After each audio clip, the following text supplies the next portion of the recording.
All right, I was trying to give um, Miss Chapman some time, but I guess she'll come on in. All right, so look, we are at chapter 5. I tried to send an email. They gave us this a little bit, you won't have to fight to open it. With chapter 5, we're looking at basic methods of teaching and learning. Previously, we went over the learning intelligence, and now this is going to help us kind of introduce us on how to teach and how to use different techniques to communicate with our students. And so, this particular session is basic methods of teaching and learning. I am live streaming this on our YouTube channel, DCI Education Group, if you need to reference it again. Okay, so it says a master educator believes in his students. He leads and teases and pushes and nudges students to the next bar, never stopping until the light bulb turns on. And so here's my thing. I like you, sometimes you never know you're doing it. And I like to do this just to not give them all everything at one time. I've sat in classes where educators were kind of nervous and they gave everything at one time, and the people were like, "What? What happened?" It was a lot to digest. So I take notes from everything I see, do, participate in. And I said, well, sometimes some information you got to slow it down. You have to make sure that they understand it before you move on. And even if the information that you're sharing, you can look at that information and say, okay, what should be the primary? Okay, what should they be learning first? And then what should they be learning second? And everything that they learn helps them along the way as they learn something else. And so you can look at your chapters and things of that nature, see how well they're strategically placed, chapter 1, 2, 3, 4, 5, and so on, and get an idea of how well the student should be progressing along the way. I will nudge the students by asking questions. One of the most, I would say, one of the most popular teaching method that I like to use is interactive teaching. I want my students to participate, especially if I'm live in the building with them. I want them to participate in their lesson. So I may lecture, question, they answer, interpret, help somebody along the way, push, ask another question, continue teaching. And so the student and I, the learner and I are all interacting together. And so it takes like a form of boredom off for them just hearing my voice only. I also like to bring in someone else that has different voice levels, simply because it's continuously they hear me all the time. So my voice could be locked in their minds, okay, and it can only push so far. And so sometimes to push them further or to for them to retrieve the information I've taught them, I may bring a guest speaker in. Guest speaker can say the same thing, but have a different tone and a different way they say it. And they'll start putting the two together, saying, oh, yeah, we already learned that and put that together. It just does something different to the atmosphere in your classroom as you're teaching. So remember that. And also just your tone and reflection when teaching is key components. Looking at our objective, which we call our desired performance goals, this is what we want to know when we finish this chapter. We're going to define teaching, what's meant by teaching methods and learning methods. Explain the purpose and use of interactive lectures, which I told you this is my absolute favorite. Demonstrations, group discussions, peer coaching, and role playing and learning. Y'all, I use all of these. I use all of these. And the reason why I use all of them is because as a student, and if I could be honest and frank about myself as a student, I get bored easily. And if something does not attract me or information is relevant and keeps me going, I'm going to be one of those students that starts to disrupt the classroom or disrupt you. And even as an adult, I've sat in classrooms that are very monotone and boring, just flat out boring. And I'm in the front row, okay, and I fell asleep, and I was so embarrassed. And every time I see my friend, we always used to meet up for continuing education in Nashville at TSU. I said we cannot sit on the front row, and we thought sitting on the front row would keep us energized. I literally had to apologize to the teacher, but I'm that kind of learner. I'm just a little different, okay, and being a little different as far as learning, you got to keep me excited if I'm sitting in the classroom. So using a lot of different methods to get the point across, just to switch it up, is amazing and works wonders for me. And when I see students that are like me, I say, oh, I'm not by myself. This works for me. Maybe this will work for them. Okay. And then you have discuss why window painting is an effective method of learning. I love window painting. This is where pictures come together and can explain a procedure or what's going on without using words. And then it's explain the purpose and benefits of field trips using using guest speakers and learning. Amazing benefits. Okay. Let's look at our next. We're going to demonstrate mind mapping and explain why this is an important learning method. I love mind mapping. That's how I get all of my ideas out of my head. Explain the use and purpose of projects, workbooks, particularly partially complete handouts, case studies, and concept connectors. I use case studies especially, and I like to use projects. Okay.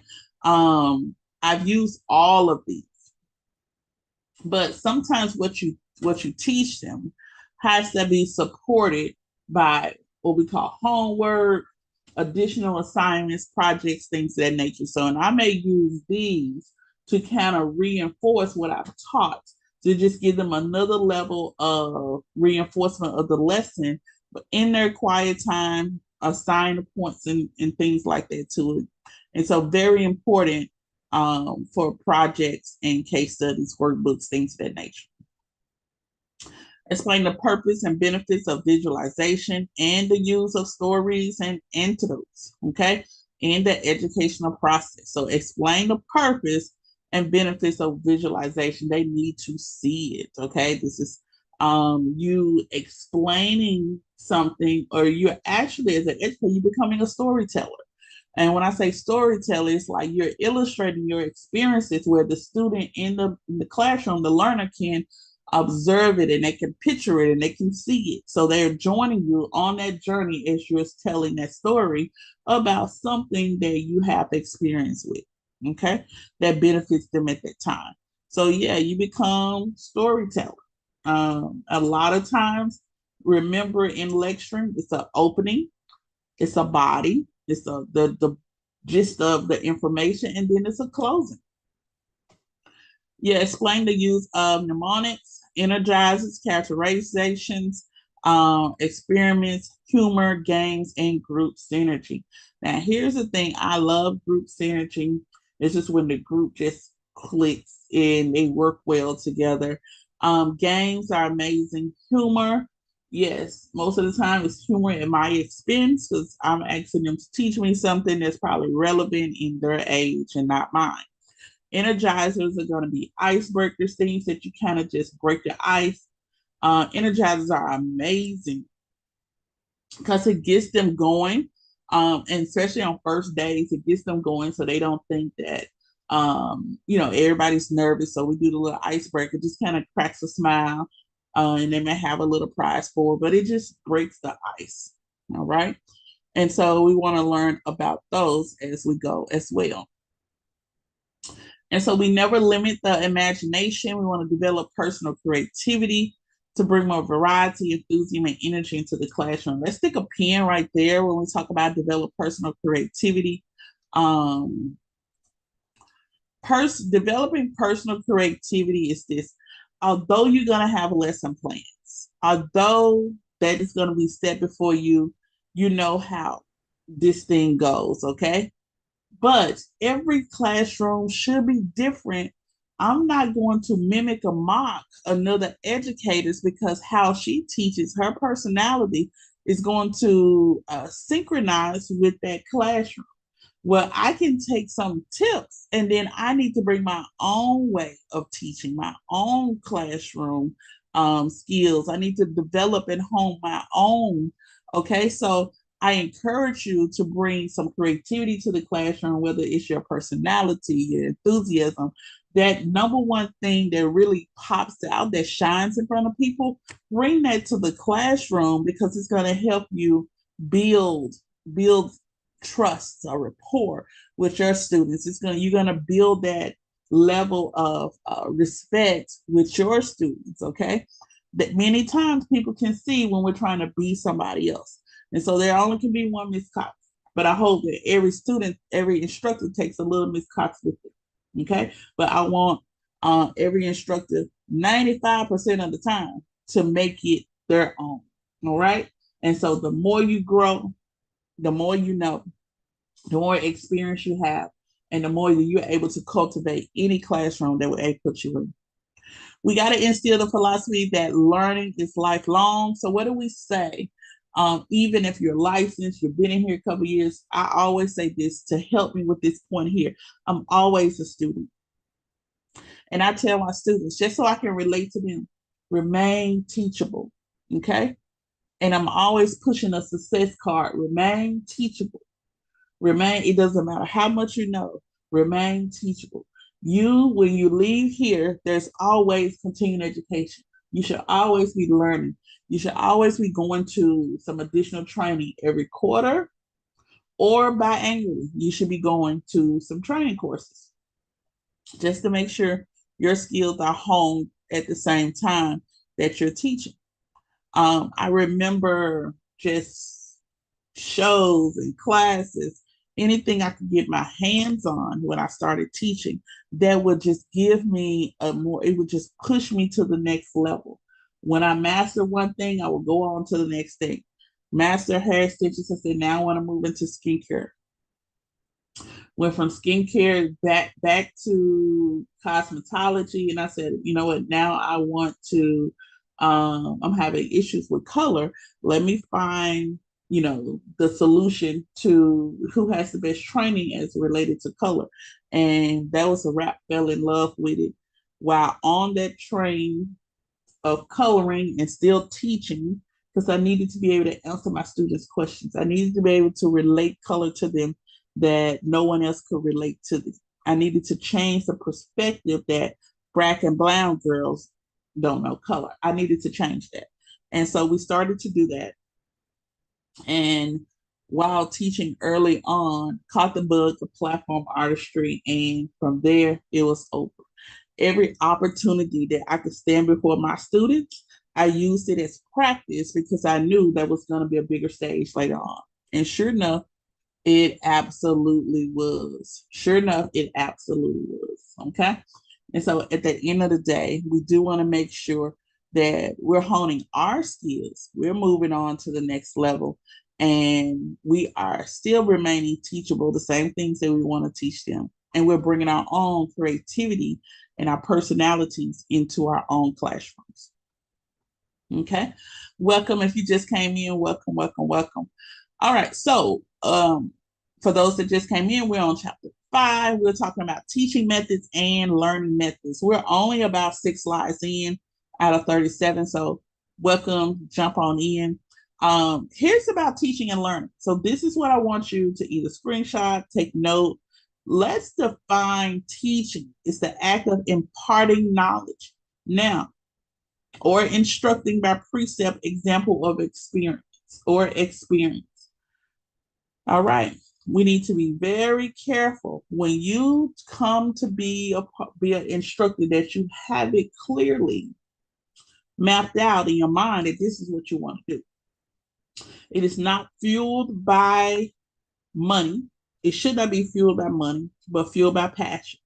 I know you still have to make a living. Okay. But as you know, most teachers They live for this. And sometimes they deal with the consequences. And some things may not be as fast, may not be as slow as other places, but no matter where they go, they have this passion for teaching. All right. So teaching is the act of imparting knowledge. If you are not ready to share, to impart knowledge on random individuals, okay, that may come into your classroom, and you got what they need and you choose to withhold it, you have to really evaluate, are you ready to teach? Most of the time it is a calling for most people. For a lot of people, it has been a retirement plan. A lot of people, I'm gonna wing it, I'm gonna be a teacher, I'm gonna wing it, I'm gonna just do this until retirement age. That don't work anymore. You got to have some bona fide passion. Okay. And I tell the story all the time. I had to let someone go, and it was strictly business because that person said that they were not going to teach the students what she knows because they'll come back and there'll be competition with her. Beautiful person. Okay. Haven't talked to her in a while, but beautiful person. I don't hold nothing against the person. But that type of thinking is not DCI. Our objective, our calling is to teach and prepare, and whatever they need, be able to give it to them. That comes from the individual. And then locked in with an organization that believes the same thing, everybody wins. But if you're not ready to impart knowledge, this may not be the concept or the thing that you should be doing. Hey, Miss Malone, your hand is raised. You got the floor. Yes, ma'am. I always tell people, ask yourself, what is your why? Hmm. Why are you in this business? Why do you say you're here? Are you in here to impart knowledge? Are you here to just be here? Why are you here? And my why is always to see people enhance more than me. Hmm. Because if I give them the wealth that I've learned through the years, they don't have to go through what I went through, and they can do better than me. Even with our children, as when they grow up, you always want them to do better than what you did. So you give them the knowledge and the wealth that you have in order for them to take the generation even better. So that's how I look at it. My why. Man, that's it. That's why. If y'all can put in the chat, Miss Chapman, Miss Adrian, let me hear you in the chat. Give me a why. My why is they always say when you collaborate with someone or a group of people and you have an ideal, it's always better when somebody can improve on that idea. Is I never take something that I know and want to keep it to myself. I want to pass it down because I know that if the right person gets hold to it, they can improve it or make it better than what it was when I had it. So my why is because I always want to see growth not only in myself but in other people as well. In that way, we all can make the world better together if we're learning and improving together. I love that. I love that. And you're never lack because you're always gonna give. You're always gonna be fulfilled in that place. I love that. And I teach a course called Beauty Educators Leadership Conference. Well, it's a whole conference for once you guys are licensed, you will need continuing education hours every other year. And I do that training. It's a whole virtual conference for the state of Tennessee. So we asked the question. There's a video that's played, and it's I forgot the name of the movie, but it's something with fried green tomatoes, something like that. But they said 40 years. She said that they said she's been angry for 40 years. And I said, man, That's a long time. Can you imagine 40 years? What would you want your students to say about it? You know? Wow. So will they come back? You know, yeah, she was bitter and angry. And so 40 years later, they remember, they was like, oh, it was just bad, you know. And at this point, you're in a place in your life where you just like reflecting. And I don't want them to come back and say I had 40 years of an attitude, you know. So I I know always that's look right. at myself like, what do I want my students to say about me 20 years from now, 10 years from now, you know? Because one thing you can learn from your students, never think you're above learning. I wake up every day willing to learn something new. And I've learned things from my students that have made things easier for me. So never think that you're above of learning or thinking that you know everything, because sometimes your students can teach you something. Wow, that's it. Close the book down. They can teach you something. You're exactly right, and I'm always open to learning. And I think sometimes that pushes your longevity. People, well, why are you still doing this? I'm still learning. I'm still growing. And you know, you have to pour out in order to refill and be filled again. And most of the time, I tell him, I said, I know I need to have a class because I got to get all this out. And then I go to a training and get some more stuff back in, you know? So it's just a repeat. I just love that component of, yeah, forever learners. Adrian says, my why is to serve others. And, you know, Adrian, I had a live yesterday. We recorded a live stream yesterday, and I'm not sure if it was the morning or the evening, but it's on YouTube. And I stated, as far as, no, yeah, we talked about it last night, some foundations of success. And I was telling students that, hey, you may have all these skill sets. We can teach you how to make all this money. But baby, to push it, if someone says, so what's the secret to success? You can't ball it up. I could not sell it to you. You're gonna be disappointed. You can't ball it up. It gotta be in you, not on you. Okay. You got to have great communication skills, great customer service, or at least acknowledge that these things are foundations of success. And I said, when it comes to customer service, this thing about um, you have to earn respect. We don't have that much time in life because I don't have time to figure out how you want to be respected. So first thing I usually do is, how can I help you, and how can I serve? And I literally use the word serve, and that from a kingdom background, you know, just in faith. I love serving in church because when I serve unto God, not other people. And so it's in me to serve. And so I feel like this school serves my students, whether it's educators or whatever.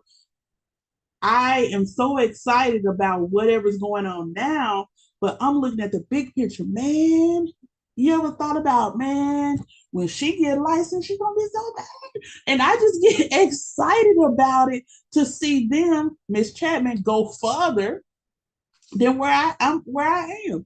The goal is for them to go further, for them to keep adding on to what I'm teaching. So I will say, how can I serve you? What do you need? How can I help? Those are my things, and sometimes that breaks the ice more than anything. And it takes that barrier down of teacher learner, and the students start to build trust and relationship. And so we don't always have to be the tough, superior person in the classroom. Yes, the line is drawn. You know who's the team leader in this, you know, on this team. But I don't have to push through, you know, like a dictator. You know, I'm not a boss in my classroom. I'm a servant to my learners, and whatever, and that may be a strong word to a lot of people that can't really hold it together. But when they're in my presence, it's my responsibility to make sure when they go to the next level that they're prepared. Okay. So sometimes it has to be a humbling experience and come all the way down and watch you go all the way up. Okay. And so I love the word serve. That shows leadership. Um, it shows a whole lot. So yeah, I can kind of go on and on, but I love the I love that word serve, and it's amazing. And really serving when not intending on anything coming back to you. So I feel like that's teaching. That's my opportunity to give to the world, even if I don't have a coin. That's my opportunity to give to the world myself and what I know. Learning, okay, learning for us and learning for them. We need to understand how learning takes place, okay? Acquiring skills or knowledge through instruction. If you're not giving them instructions or you get frustrated that they ask you again how to do something, repeat that step, there's a disconnect somewhere. I really have to work on communication because I first got to learn who this person is. And I learned that by learning how they learn. I freely want to be open and find out how I can make processes easier. And at any time that the process is harder, I'm going to welcome that and say, okay, let's figure out a way to make it easier. All right. I want instruction to take place. It has to take place in order for learning to occur. And so that means somebody got to be the instructor. When a student comes into the classroom and they can't tell who is the instructor, that becomes an issue. It's a small issue. So, yes, educators have to set themselves apart. Yes, we cannot go in always just afraid of how people are going to feel or think about us. And then we go in with this super friendly, demeanor, and we are attracted to the students. They're attracted to us because we came in very sweet and soft. But when it's time to add legislator to the classroom, when it's time to hunker down on the rules and regulations of the school that you are supposed to honor because you're an employee, it becomes a little difficult because you did not set that bar of who was the team leader and who was the one giving the instruction. And so I love setting the bar, and I don't go too far unless I have to, and that's pushing. And I ask them to leave at that point. They're going to be really disobedient or disoriented in the classroom. But before behaviors even get there, we got many, many checkpoints. So I set standards of who's the instructor.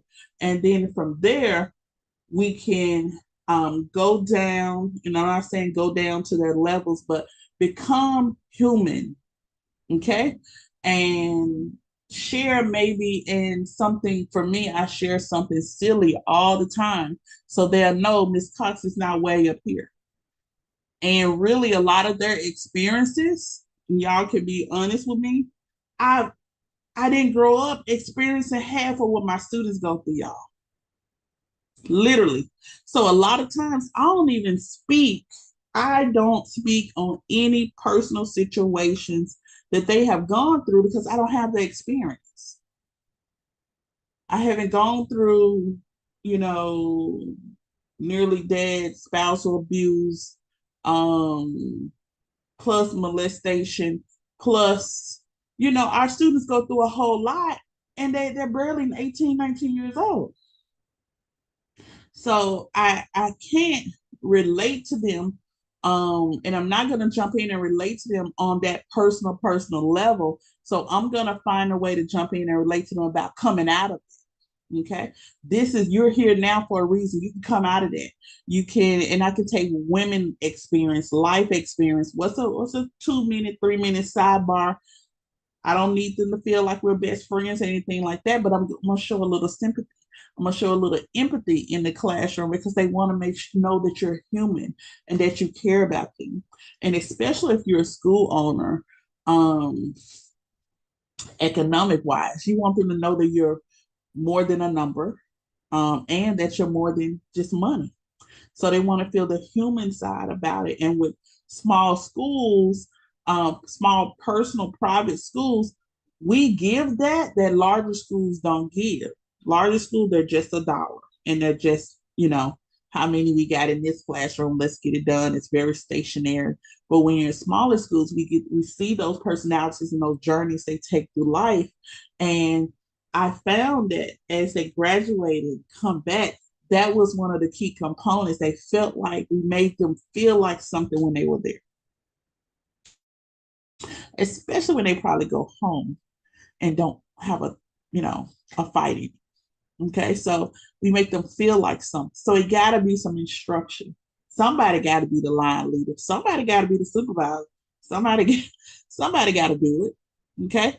Then there's study or experience. So yes, I'm gonna teach.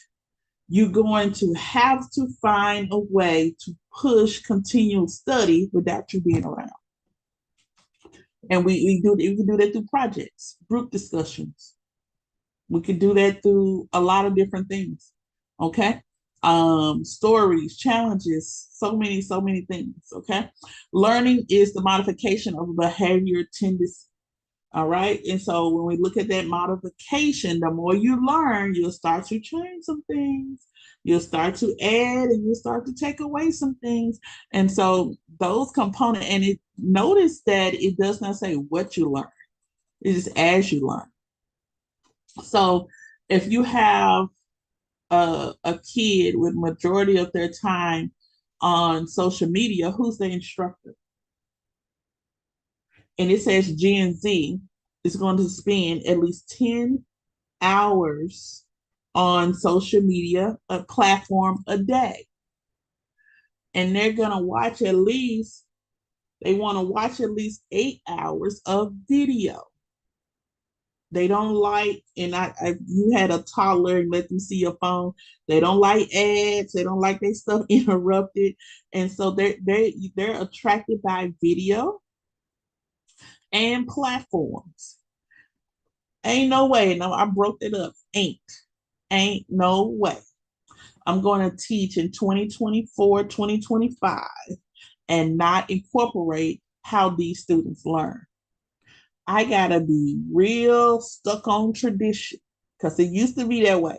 Miss Malone, no, they fought against YouTube so bad that you pushed them to YouTube because you weren't teaching relevant information and you didn't understand the concept of YouTube. And when you pushed them to it, they found something called YouTube University. It was a launching platform for them to learn. So they started learning more on YouTube University than they were coming in the classroom learning. So, and then, they wasn't talking about Gen Z then, but here comes Gen Z where they're a video person, they're a social media person. When they come into your school, you don't necessarily have to build their intelligence because they're strategically using their intelligence every day. But what you have to build is their social skills. In cosmetology school, you have to build their soft skills in cosmetology school. And so, yes, we're teaching, there's a discipline, but there's so much we have to teach while they're there with us. You would not think that you'll have to teach a 19, 20-year-old niceties, how to speak when coming into the room, how to look up when you walk, how when you're sitting at your table, how to greet people, how to have eye contact. And you know why we have to do that? Because they've just been pulled back and because they were consumed somewhere else, there was a lack of instruction to catch those little things. And when they come with us, we got to teach them all of this about beauty or whatever the discipline is. And we got to teach them those soft skills so they don't fold when they graduate. It's a lot. So y'all may want to sit back and say, yeah, am I ready? And some of you may say, I do this already. I'm ready. Let's go. Let's do it. And if that's so, let's keep it moving. I'm on this ride with you. And when we say behavior tendency, stuff changed. So people can't say this is what they can't say. No more. I don't even say it. I don't even have this in my vocabulary, not in my. That's just how I am. That's just how I am. That's just how I am. And I see it, I hear students that tell me that, and I just wait on the opportunity when, the relationship is built and I can talk to them freely. That's just how I am, just doesn't fly. That's a stuck behavior. That means you stop learning in that area. And so I would take a moment, sidebar, the whole classroom from the subject and say, do you want to grow? Do you want to learn? You cannot use this is how it ain't gonna fly in real life. Okay. That means learning has stopped taking place. Your behavior, you have refused to change it. Okay. And so those are two concepts about teaching and learning. We'll never forget. You're always going to go back to this. And I believe it'll be additional references of teaching and learning and as you go forward. 4 steps in learning: desire, wanting to know how to do something. We gravitate to those students that say, teach me, but you got to really look around at everybody. Information, attaining the information about the subject matter. Number 1, desire. Y'all, let me tell you, sometimes students come, I have to go back to desire. Sometimes students come, and Miss Malone, Miss April, Miss Chapman, you all can really jump in. When we say desire, sometimes they come because their parents said so. They got to do something, got to get out the house. And so while they're there, they even develop that desire. That desire may not be there at first, but what you bring into the classroom, your energy, your style, if you can dress yourself off, if you could dress, what's going to bring an aha moment in the classroom? I would just do stuff to get them to talk, to get them to ask a question, to get a reaction out of them.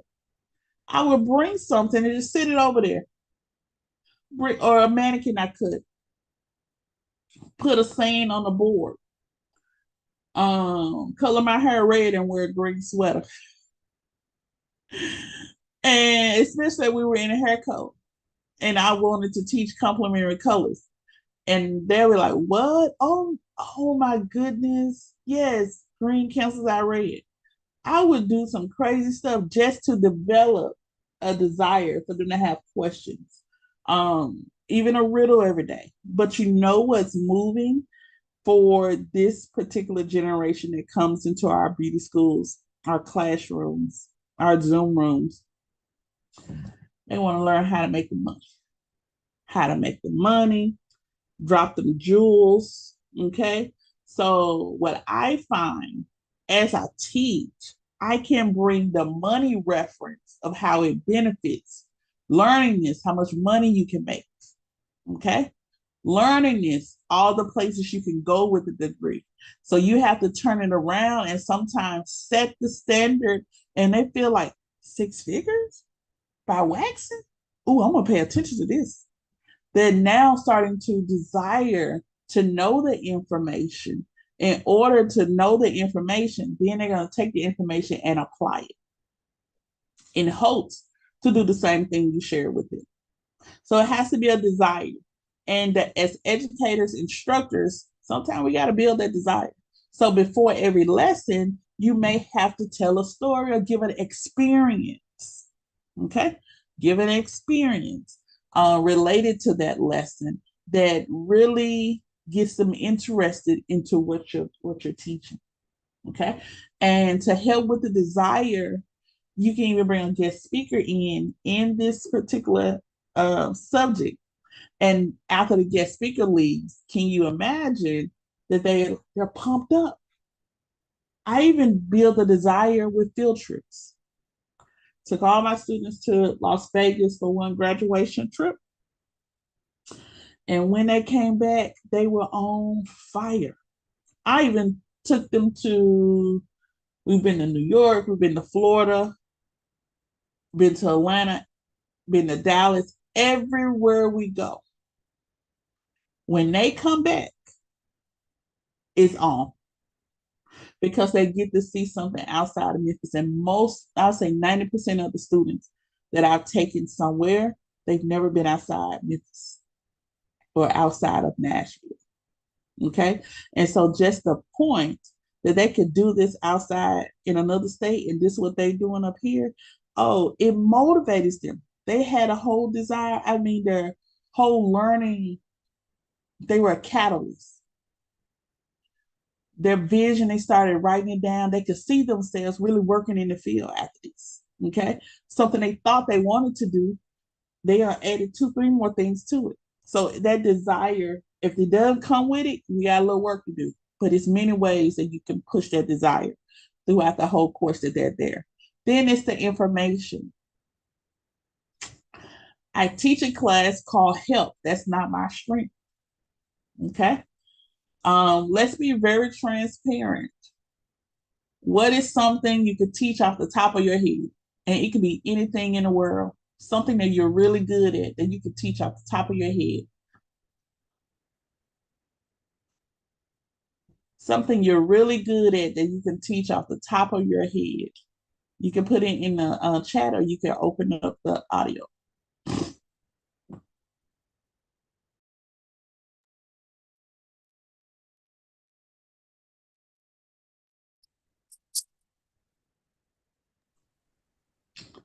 I could teach you how to make any kind of cosmetic product.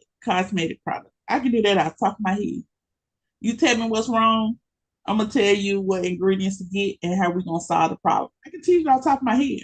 We literally can make some money off that course. What I may need help with is the pronunciation of a lot of the ingredients, the more in-depth ingredients, and learning about preservatives. So help that's not my strength. Help that's not my strength really comes in and helps educators or anyone take their weakness, challenge it head on, and then we come in and we teach them many sessions on how to be amazing at that subject. I can teach hair color with my eyes closed, sleep, okay? But something I may need help with, I still need help with electricity. I still need help with electricity, okay? So let's look at the chat. And Miss Malone, you are unmuted. Oh, I was. Miss Bradford, welcome, Miss Brazil. Natural hair, hair cutting, Amazing. uh, color. It has been you did that. I just remember our classes and it just stuck with me. Like I can look at a color now and I can mix it just off looking at the hair. So that's all you. I give you credit for that. Thank you. Well, it says your passion bleeds over to your students. So Yeah. that's amazing. Adrian says waxing and facials. With your eyes closed, Adrian, right. But I can't tell y'all, let me share something with you. I don't like dealing with a car at all. I can't I drive a car every day. Can't tell you hardly nothing about a car. And in my inner spirit, I'm talking to God about even stopping to put gas in my car. I can't tell you about a car. I go blank. And some women love cars, but even my male friends, like I got male besties, my female besties, ain't but a handful. My male besties know if they come in town, oh, you're driving, you're pumping gas. I mean, you got to fill in. You're going to have to fill in till we get where we got to go. But that is my thing. I would take a course and I even follow somebody on Facebook Hey, get live in. that shows you how to do little maintenance on cars. So I literally would invest in a class on cars. And Miss Chapman says braiding with your eyes closed. With your eyes closed. That's something we know. That's those things that we can do like that, y'all. It really will push a course to the next level. But for the things that we have issues in, we don't wait till we get there. We need to inquire. Those are our training sessions. Okay, as a team, it's three teachers with five of us.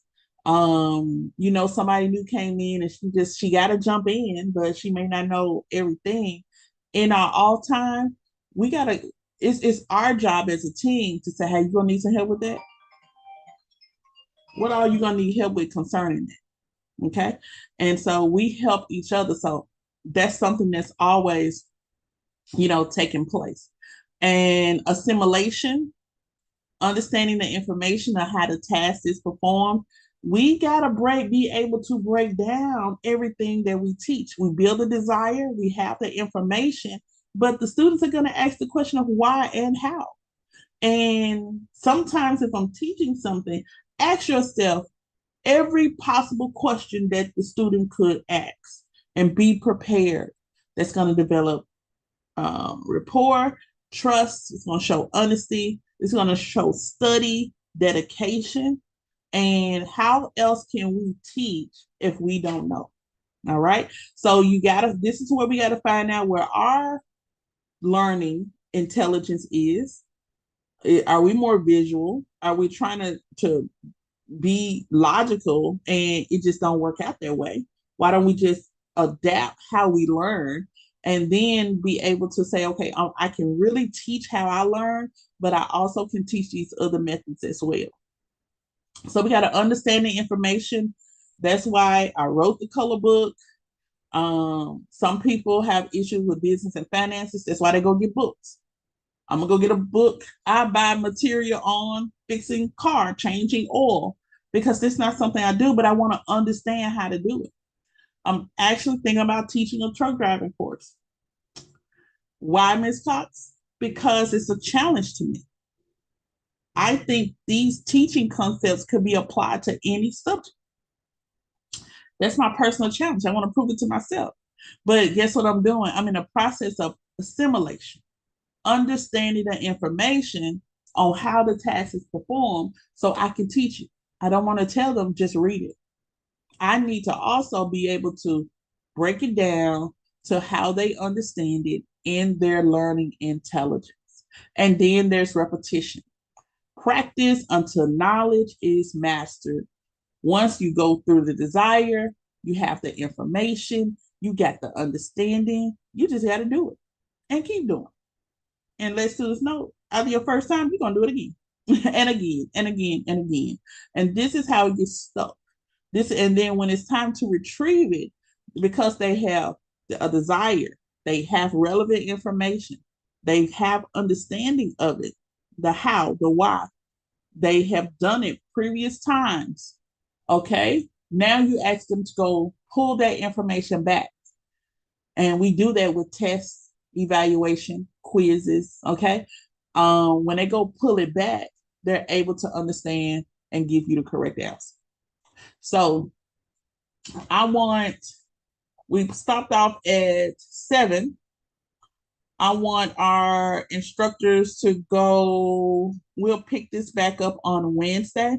Continue reading, okay? Continue reading about the different types of lectures. And slide 9 is going to move into interactive lecture. And I want you to find yourself, which one do you like to teach? Do you see yourself teaching the most? I am an interactive lecture person. This is why sometimes, and I do a lot of virtual, so I know sometimes people don't want to be on the mic, they don't want to be seen. I don't let those two things stop me from teaching. Got it? What I do is to still do the interactive, go into the chat. Let's blow the chat up. Let's see what I'm still getting correspondence. If you decide to take your mic off, hey, that's a bonus. That's an absolute bonus. But I want everyone to find themselves in their lecture style. I'm interactive. And I'm probably a couple of more as well. But that's what I want you to review. Educators, hit me for 2 p.m. today. And it's been amazing. I want to close out and I want to say welcome to the Cosmo crew that's here. Miss Candace, welcome. I hope you had an amazing weekend and I see you guys are here and ready to roll. Miss Bradford, how are you? You guys, I hope you have a great class. I'm gonna ask my educators, we can log off and y'all, I we're gonna have a talk. question real quick. Yes, yes. on that on the assignment list, it didn't have dates in it. So when are those assignments We due? are accumulating by the end of our course. We will have all of Oh, those okay. assignments are done. This week we are working on the lesson. We're working Uh, on the lesson plan this on the week. lesson plan, on a Mhm. theory. Okay. And so what happens, I want to walk that through with you, but let me tell Miss Adrian is probably already and by you guys answering the question, braiding and facials and waxing, I was really going to use those subjects to start a lesson plan. So, um, if I were you, go ahead and pull information about braiding that you would like to teach someone. And then if Okay. you're going to choose waxing or facials, Miss Adrian, pull the information that you think someone will be learning in waxing or facials. And Wednesday, as we finish this, because it's only like it's right a good relevant maybe 20 more slides, so we can accelerate through this on Wednesday. But we're gonna start building that lesson plan, and we'll do it right here on live. Okay. And when Mm-hmm. was that test due? The Ma'am, one for chapter 4? that's the study guide. Oh, okay. All right. Yeah, that's the study guide, and so you accumulate those study guides, and we will review those together. Okay. We All try to right. get Thank through you. this course in a 10-week manner. And so as we review those courses, you will see them all again, like chapter 1 through 4. You'll see them in 5 through 8, so on and so on. We'll combine them together in little groups. All right. Thank you. Mm-hmm. All right, guys. Y'all have a blessed and amazing day. Educator, instructor training class, logging off. Welcome, cosmetology. I'm gonna stop share and I'm gonna give it over to you, Miss Candace. And we headed out. You have a great night, great day. Miss Candace, did I see you last night? Huh? Did I see you last night? Where you see me at? Zoom. No, I ain't even get to make on Zoom last night. My baby, she been sick, so I've been trying to see what's wrong with her. I gotta take her to the doctor in a little while. I Okay, hope she okay. don't have no. I'm hoping she don't have no flu or anything. And That emergency rooms are packed. I felt a little something in my throat, so I am making these immune boosters. So I'm trying to go as organic as possible. yeah, I saw that. um, I hate I missed class. But she was no, kind of warm last night and stuff like that, and I just was trying to make sure she was okay. yes. What I'm going to do is it my device died, but I was able to do the intro to the chapter, and also I left the assignment. It wasn't available soon after on YouTube, but it should be available today. I'll send you over the link for the assignment, okay? Okay, what's the assignment for today? For no, this was for your status class. So whatever you're Oh, currently working on, you got it. okay. What was I finna ask you? Did you get my test, Miss D? And I think I text you back. Nope, you said that you was gonna you was in a meeting and that you would get back with me. Oh, I told them last night that I would be referencing whatever emails came through by 3 o'clock today. Okay, Because I have to because have a certain time to look at that due to what I'm situated with. yeah, okay. But I think I did see. I think I texted. I saw something about you that came through. I'm not. That's not an email that I check all the time. I used to just try to check it during work hours. Okay, because it didn't you I know you said normally I always say that it'll send us the grade, but I've been looking for it and I was like, look, I Well, was make sure studying. you did not do the study guide one because I did go back and reformat it as an actual test, and it is clicked that you're supposed to get the grade along with it sends it to me.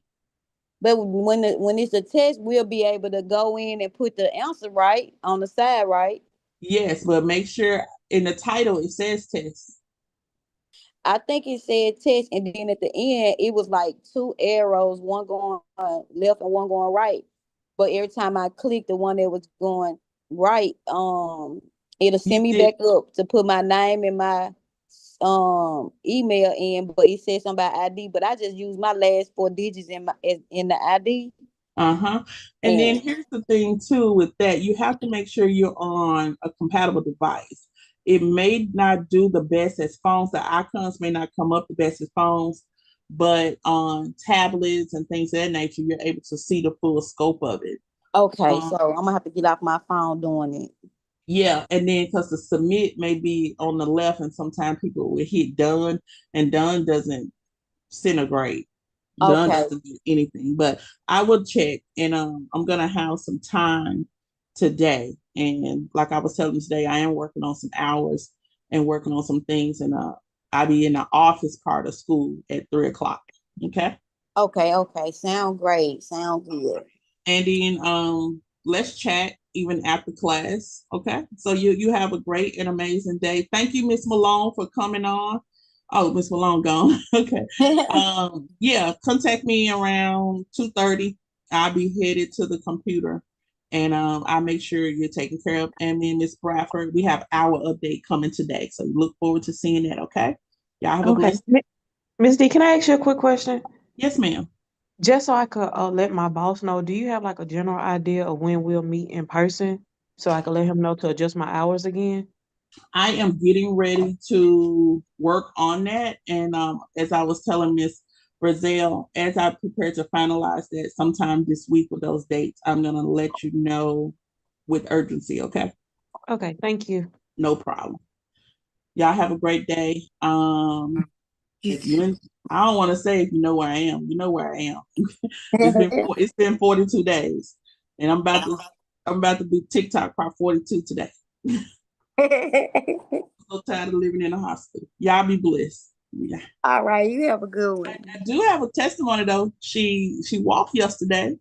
Okay, that's great. She Yes, walked um, yesterday, and to God be the glory. And it was just for a little bit, but I have a new respect. I mean, I saw a lot of strength in her yesterday, and I said, man, we got to take better cares of our body. Sometimes we just don't know, but strokes are could be deadly. And when someone survives it and you see them slowly trying to fight back, but their fight is coming back, man, it's good to have prayerful people around you. So I just want to share that. I don't know who it helps, but That's whew, good. keep That's somebody who can pray in your circle back.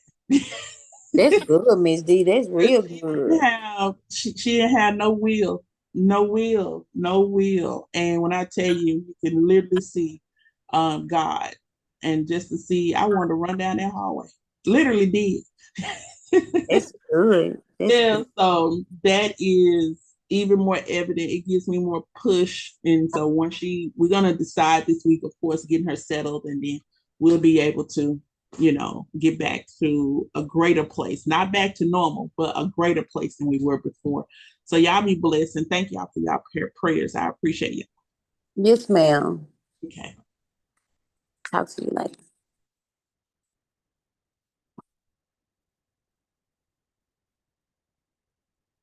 All right. Good morning, Quita. How you doing? I'm good. How are you? I'm doing good. I can't complain.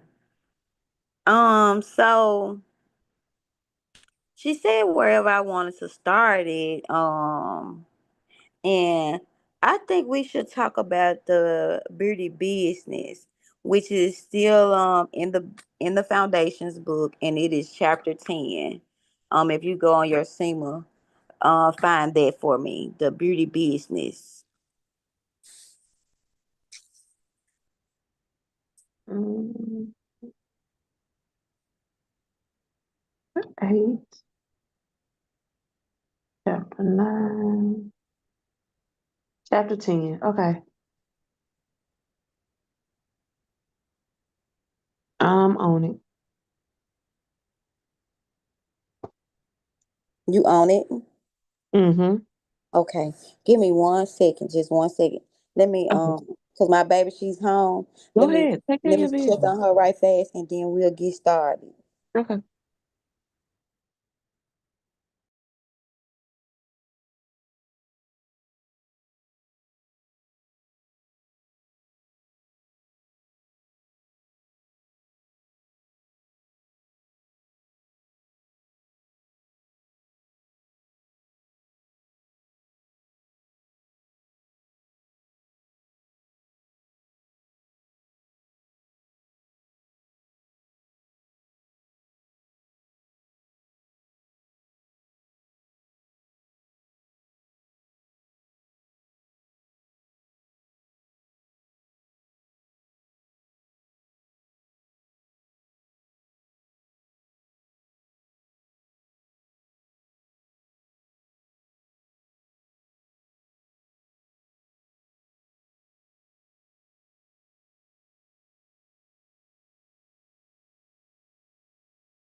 All right. So we're on chapter 10, the beauty professional. So just to go like a brief overlook, we first talked about life skills and we talked about professional image and we also talked about communication for success. And last but not least, we talked about the healthy professional.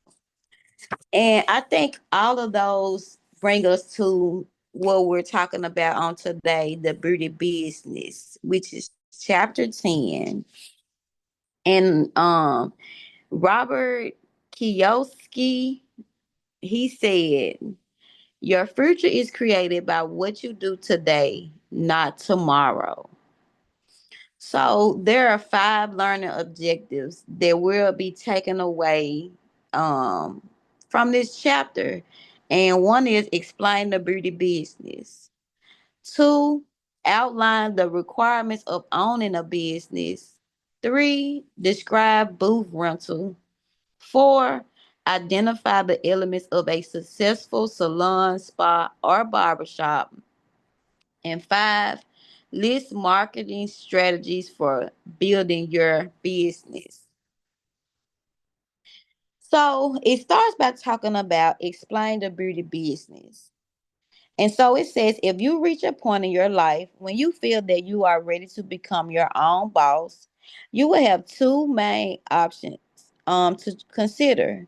One, owning your own business, or two, renting a booth in an existing salon, spa, or barbershop. Both options are extremely serious undertakes that require significant financial investment and a strong line of credit. Entire books have been written on each of the topics touched on in this chapter. So be prepared to research your business ideas extensively before making any final decisions about opening a business. The following information is only meant to be a general overview. However, the better prepared you are to be both a great artist and a great consummate business person, the greater your chances of success. Beauty professionals should study and have a thorough understanding of the beauty business because as they become more proficient in their craft and their ability to manage themselves and others, beauty pros may decide to become an independent booth renter or even a business owner. In fact, most owners um once worked as professionals. Another one says, even if they spend their entire career as an employee or eh, um, someone's else establishment, beauty pros should be familiar with the rules of business that affect the salon, spa, and barbershop of which they are a part. It is also important that they look at their career as their own business. Then it tells us to become a successful entrepreneur, they would need to attract employees and clients to their business and maintain their loyalty over long periods of time. As well as even if they think they will be involved in the artistic aspects of the industry forever. Business knowledge will serve beauty pros well in managing their career and professional finances as well as their business practices. So, um,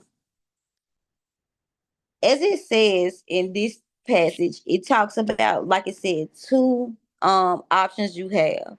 You can be a business owner, or you could be a booth renter. In the beginning, unless you like I said, got your credit in order, or you might be well off, or you might have some help. You can go right into a salon setting or being your having your own business. But a lot of time they suggest us to first go into a salon and or spa or barbershop and first see what it's like being in the industry. That Yeah, way, I wish I would have known that first because I took my goofy self straight to a salon suite. And when I tell you I struggled, my butt struggled. And I end up having to break that lease and leave early because I didn't know. yeah. And see, when I first started out, I went straight to booth rental. I started out well commission. I did commission first, and then I became a booth rental.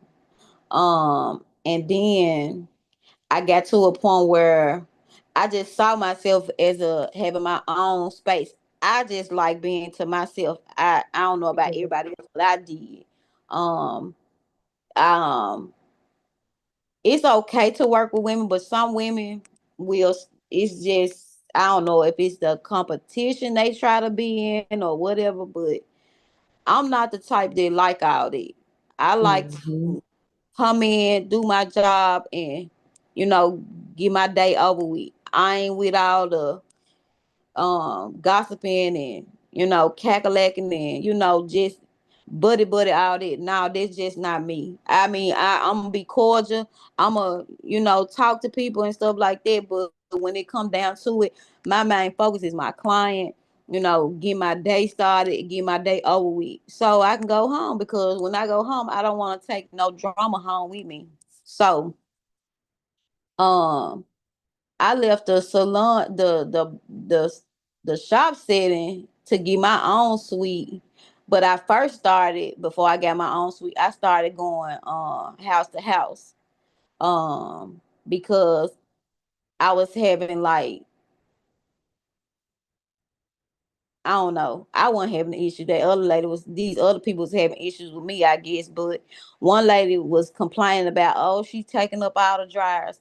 But ma'am, you ain't got but one or two clients. I ain't taking up all the dryers. I'm just working like I should be working, and that's how you will be. But it was starting to become a complaint, and the person that I was renting from, he wasn't a confrontational person. He didn't really know how to navigate the situation. So before I get hostile, because I'm not with all that rah hollering and all that. Now, ma'am, look, I'm if you say the wrong thing, I'm ready to jack. So I'm let me go ahead get up out of here, and that's what I did. I exited. Once I exited, I went in. I just went from client to client, and when I say my days was long because I had to get up early in the morning and I had to go to 5, 6 houses in a day and stuff like that. So I that was kind of like a lot. And so I just got to a point and I just was like, Lord, this just really working my nerve. I'm putting a lot of miles on my car. I'm missing out on my kids. My son was having to be with my smaller kids at the time more. And I was like, this ain't working. And I tried to find a suite, but the suite that I heard about, they didn't have no places with water. So that was another thing. So I had to keep doing the going to people's houses until I could do better. And then I eventually where I'm at now. I got this place in April. I'll be there 9 years. So it's better to kind of start out in a salon setting, as a booth runner, because at least you don't have all the responsibilities as far as, like providing everything.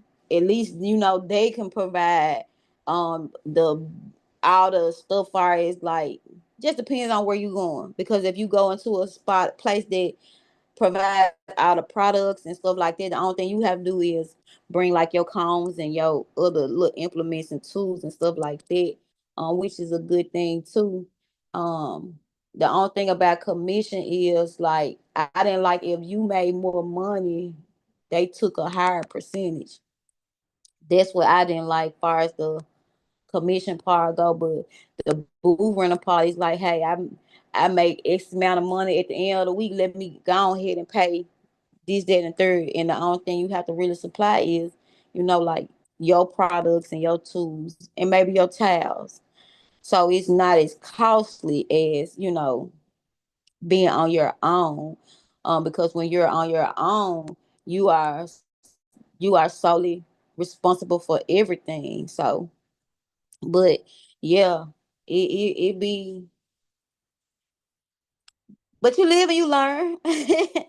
I say, so you know better now, and so you don't have to really too much. You got an opportunity now to you done seen how they went with going into your own suite, um, and now you got an opportunity to kind of like start over again, take baby steps, and get your feet wet, and then once you get established a little bit more, or once you figure out exactly what way you want to go, then you could probably try the sweet setting again. What you think? Yeah, that's exactly what I want to do because see, I have my natural hair license. I've had my natural hair license. I want to say going on 5 years now. I think it's been about 5 years, but I don't like braiding. I can braid.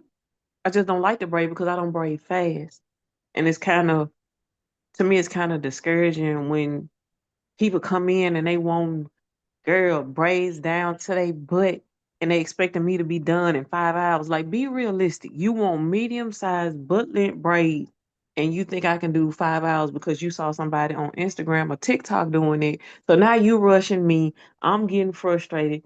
So and then I always wanted to do cut and color anyway. And I was like, yeah, let me go and get my cosmetology license. That way I can do this. Because if I keep braiding, and my work gonna reflect how I feel, and I don't like braiding.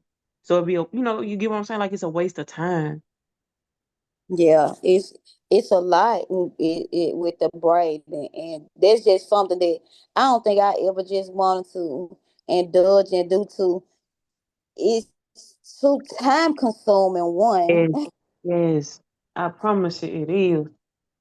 and two, it's like, I know you can kind of zigzag and stuff like that, but it's like it ain't a lot of I guess it is creativity when you come to the to how you may braid it, but it ain't enough creativity to me. Like when you doing regular hair, you can cut, That you part, can color, yes, you can you, curl it, you can. yes, you worded it perfectly. I slick got bored doing it because I'm like, it's the same stuff every day.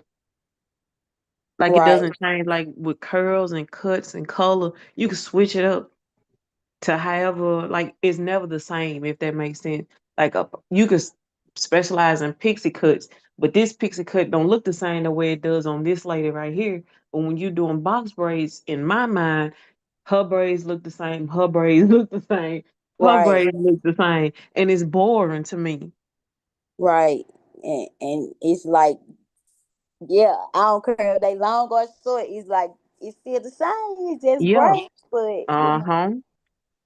I guess I don't know. I guess it might be how neither this one braider do it versus this braider, or again, like I said, the parts or whatnot. But the only thing you can really do is like change the color up. But Other braids, yep. But it's like still a braid.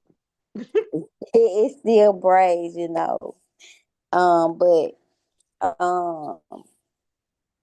don't know. But I don't think I can say is because it's time consuming. You are able to make uh the money in one versus um I'm doing three heads and making it, in three heads. That's kind of like the only difference. But in a day, how many braids are you? How many braid Yeah. people are you doing in a day? Mm-hmm. To make sure you have a substantial amount of money in. Again, that's a lot on your fingers. That's a lot on your Mm-hmm. wrist, stuff like that. And again, it just go back to how many people, how many clients are you servicing a day? Like if you got somebody like you said want long braids down to their butt or whatever, how many other people you gonna get within that day? You're One not. more That's way to gonna be the put it. only one. Right, If you want to be realistic, most people want when they want them braids down past, like you might as well say to their thighs. that's gonna be your only person for the day, unless you have a braid buddy, somebody that can help you braid it down. But even with that, like you said, it's still a lot on your fingers because you got to do all that. Then you send up there rushing so you can get your next person in. That's a lot. Right. It's a lot. It really is a lot. And you gonna have to start in order to get maybe two people in. You probably got to start extra early. Mm-hmm. So just to get the two people in, because you said 5 hours. You want 5 or 6 hours, depending on the size of the braids. First of all, and the length of the braids. So say you have to start at 7 o'clock, 7, 8, 9, 10, 11, 12. Okay, 12 or 1 o'clock. Then your next person gonna be at what, 3, because you trying to give yourself a break and give your fingers a chance to relax and stuff like that. 3, 4, 5, 6, 7, 8, 9. That's 9 o'clock. Your whole day gone. Mm-hmm. So Yep. I commend them that do the braids and stuff, but baby, this just ain't my thing. Let me go ahead by 9 o'clock, baby. I'm gone because at 7, I probably take my last person at 4:35. By 7, I'm trying to get out of there by 7:30. You know what I'm saying? At 9 o'clock, I Mm-hmm. want to be in the house. You get what I'm saying? And Right. with that time, I done did 5 heads, 6 heads, maybe even 10 at that, depending on what kind of style they get, especially if they just getting a shampoo curl. That's something quick, or a shampoo pinup. That's something quick. Or especially if they getting a relaxer, because when they get a relaxer, man, her dry extra quick. So I'm like, oh, okay, let me, go and knock these people out and be through with it. You get what I'm saying? Right. So I mean, it's very time consuming. It's very time consuming. But hey, Mm-hmm. I guess the money. They look at the money. Yeah, because I've seen some. Ooh, we like one lady. She's not around this area, but she does knotless braids. Man, she charged. I think I saw $1,600 for some. I'm like, where these people get this money from to be paying $1,600 for braids, and they coming to afford. Right. So like, $1,600 in one day, like you can't beat that. But That's goodness, one person though. that's one person, and I That's one know that person. that's probably what $1,400. It gotta be. I mean, not $1,400, but 14 hours worth of work. Right. But her Right. braids be cute though. But one lady she did the braids was like down to that lady's ankles, and I know that was at least 2,500. I mean, it's gotta be costing like that. Cause guess what? I know she started early in the day, and it's Mm-hmm. gonna take all her day. Because first of all, again, like we just said, it's the size, it's the length, and all that. And don't let it where they ain't kind shampoo. Don't let it where they got a lot of hair. You get what I'm saying? So Right. that's a lot. That's a lot. That's a lot. So, but hey, they, like you said, they pay it. They Like pay what it. they do for a living to pay it though. Shoot, man.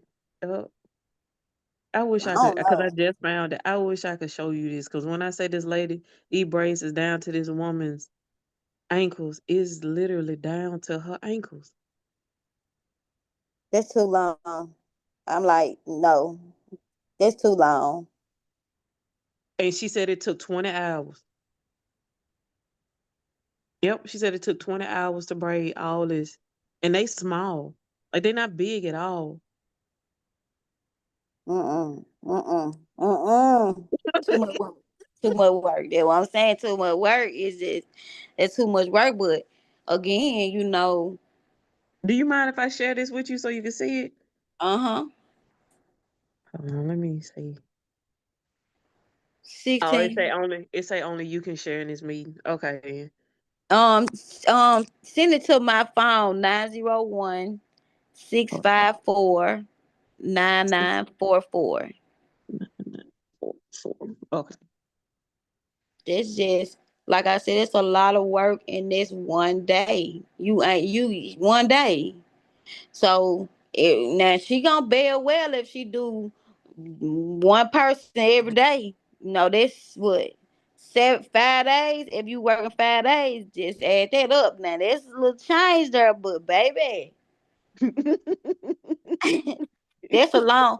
Like how many hours? Look at the hours that 20. I'm She spending. said 20 hours. She said she got finished at 5 a.m. No, ma'am. A And whole she, day and another uh-huh, day. yep. No, ma'am. I don't care if it's $1,600. It ain't work, baby. Look, I guess you gonna have to do the outside and come back tomorrow, and we do the inside. That's how it'll go for me, cause I ain't finna what 5 o'clock Yes. the next morning. No, 65499. Girl. Okay, I sent it to you. okay, I'm finna look at it.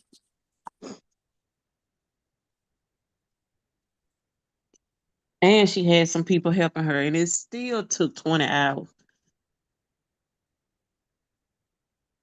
Too too long.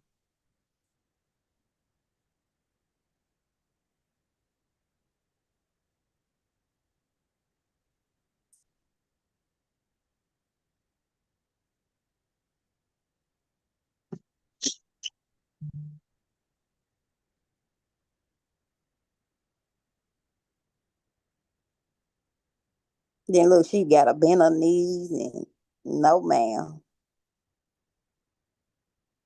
Pretty much sitting on the floor to braid it.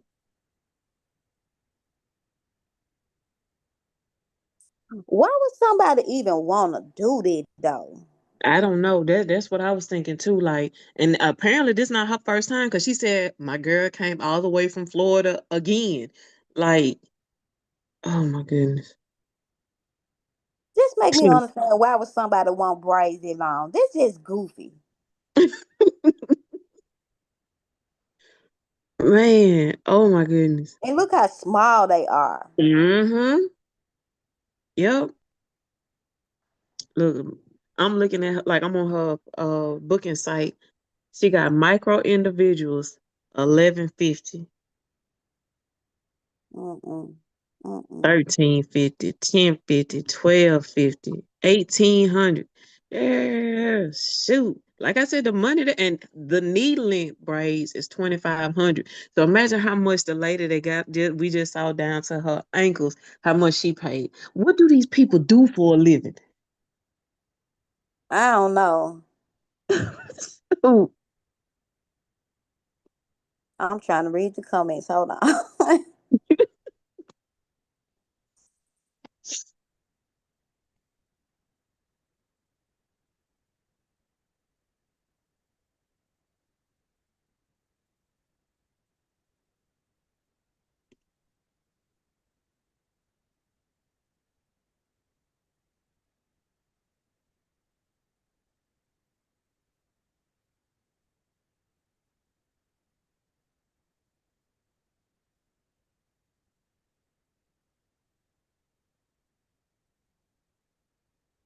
This lady, it's a comment. She said, they are neat and the hair she used fat. My appointment is in a week and I'm still getting compliments. I'm dreading taking these extra small out.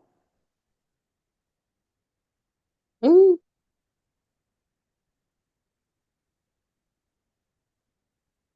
I just feel like it's unnecessary. I do too. Like seriously, I really and truly do. I don't see. I'm with you. Why do you need them that long? Mm-mm. Mm-mm. I just They don't get already small. I don't get it. I'm sorry. They are cute. Don't get me wrong.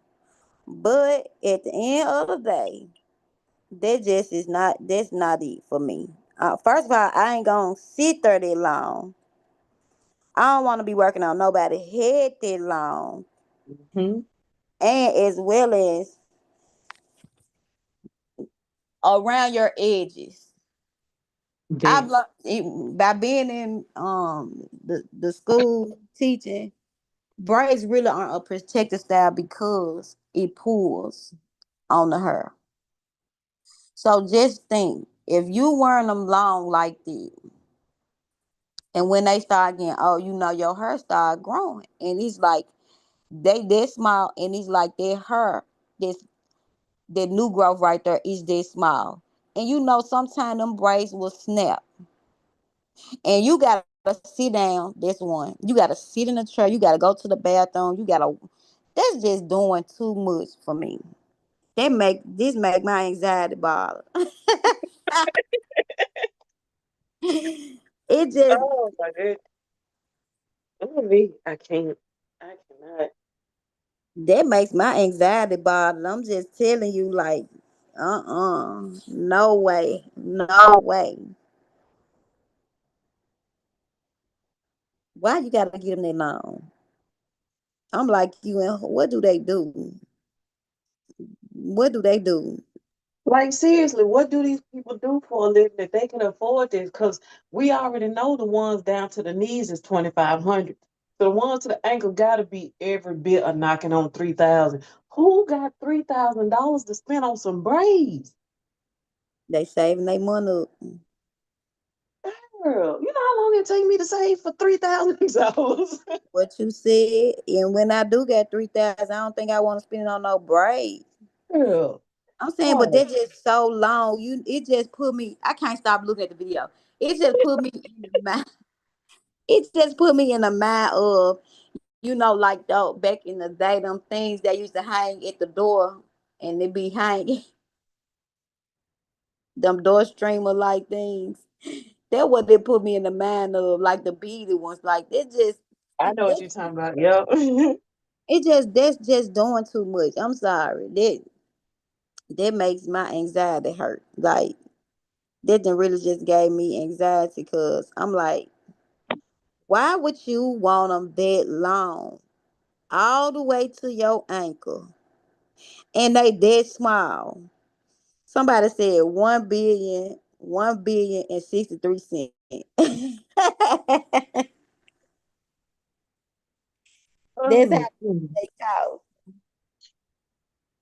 Shoot, I believe that. Ooh, but that's like that was motivating me. I'm like, man, I could keep praying, get my speed up. I ain't gonna charge that much because I'm not doing that, but I can make some money. But then I'm sitting here and I kept doing it. And I'm like, this mess is boring. I don't want to keep doing this at all. And I had went and got some locks, and the loctician, she was telling me, why don't you just go and go get your cosmetology license? Because you've been talking about it forever, but I could never find a school that worked out for me. And that's when she had told me about DCI. So that's how I ended up here. But even right now, I had a mindset where I'm like, I could braid because I need that extra money because I'm cutting hours at work, but I don't like braiding at all. I promise you Mm-mm, I don't. So it is I'm sitting here like I'm ready to color, I'm ready to cut. I need to get my cosmetology license because if I braid one more head, I'm gonna scream. mm-mm, mm-mm, mm-mm. If you do, just be regular. Look, when y'all start talking about that other stuff, baby, find what they say, like the PTO, find somebody else to do it. Like, nah, come to me with something realistic because that's just something ain't realistic. Because, like you said, first of all, it already be enough when you go get braids to the butt, to your butt length. That's like the longest I done probably had, but they be like medium, like small yet medium braid, Mm-hmm. and it's like that be a lot. And like I said, that hair is heavy on your head. And Yep. I know she got 1,000,001 braids. Look like I know they got to be heavy, and like you can't even put all that up. Like how is you putting all that up? Mm-hmm. Mm-mm. Uh-uh. And she said those are her small. I thought they look like they extra extra small, but I according to her, know, those right? are small. Oh, okay.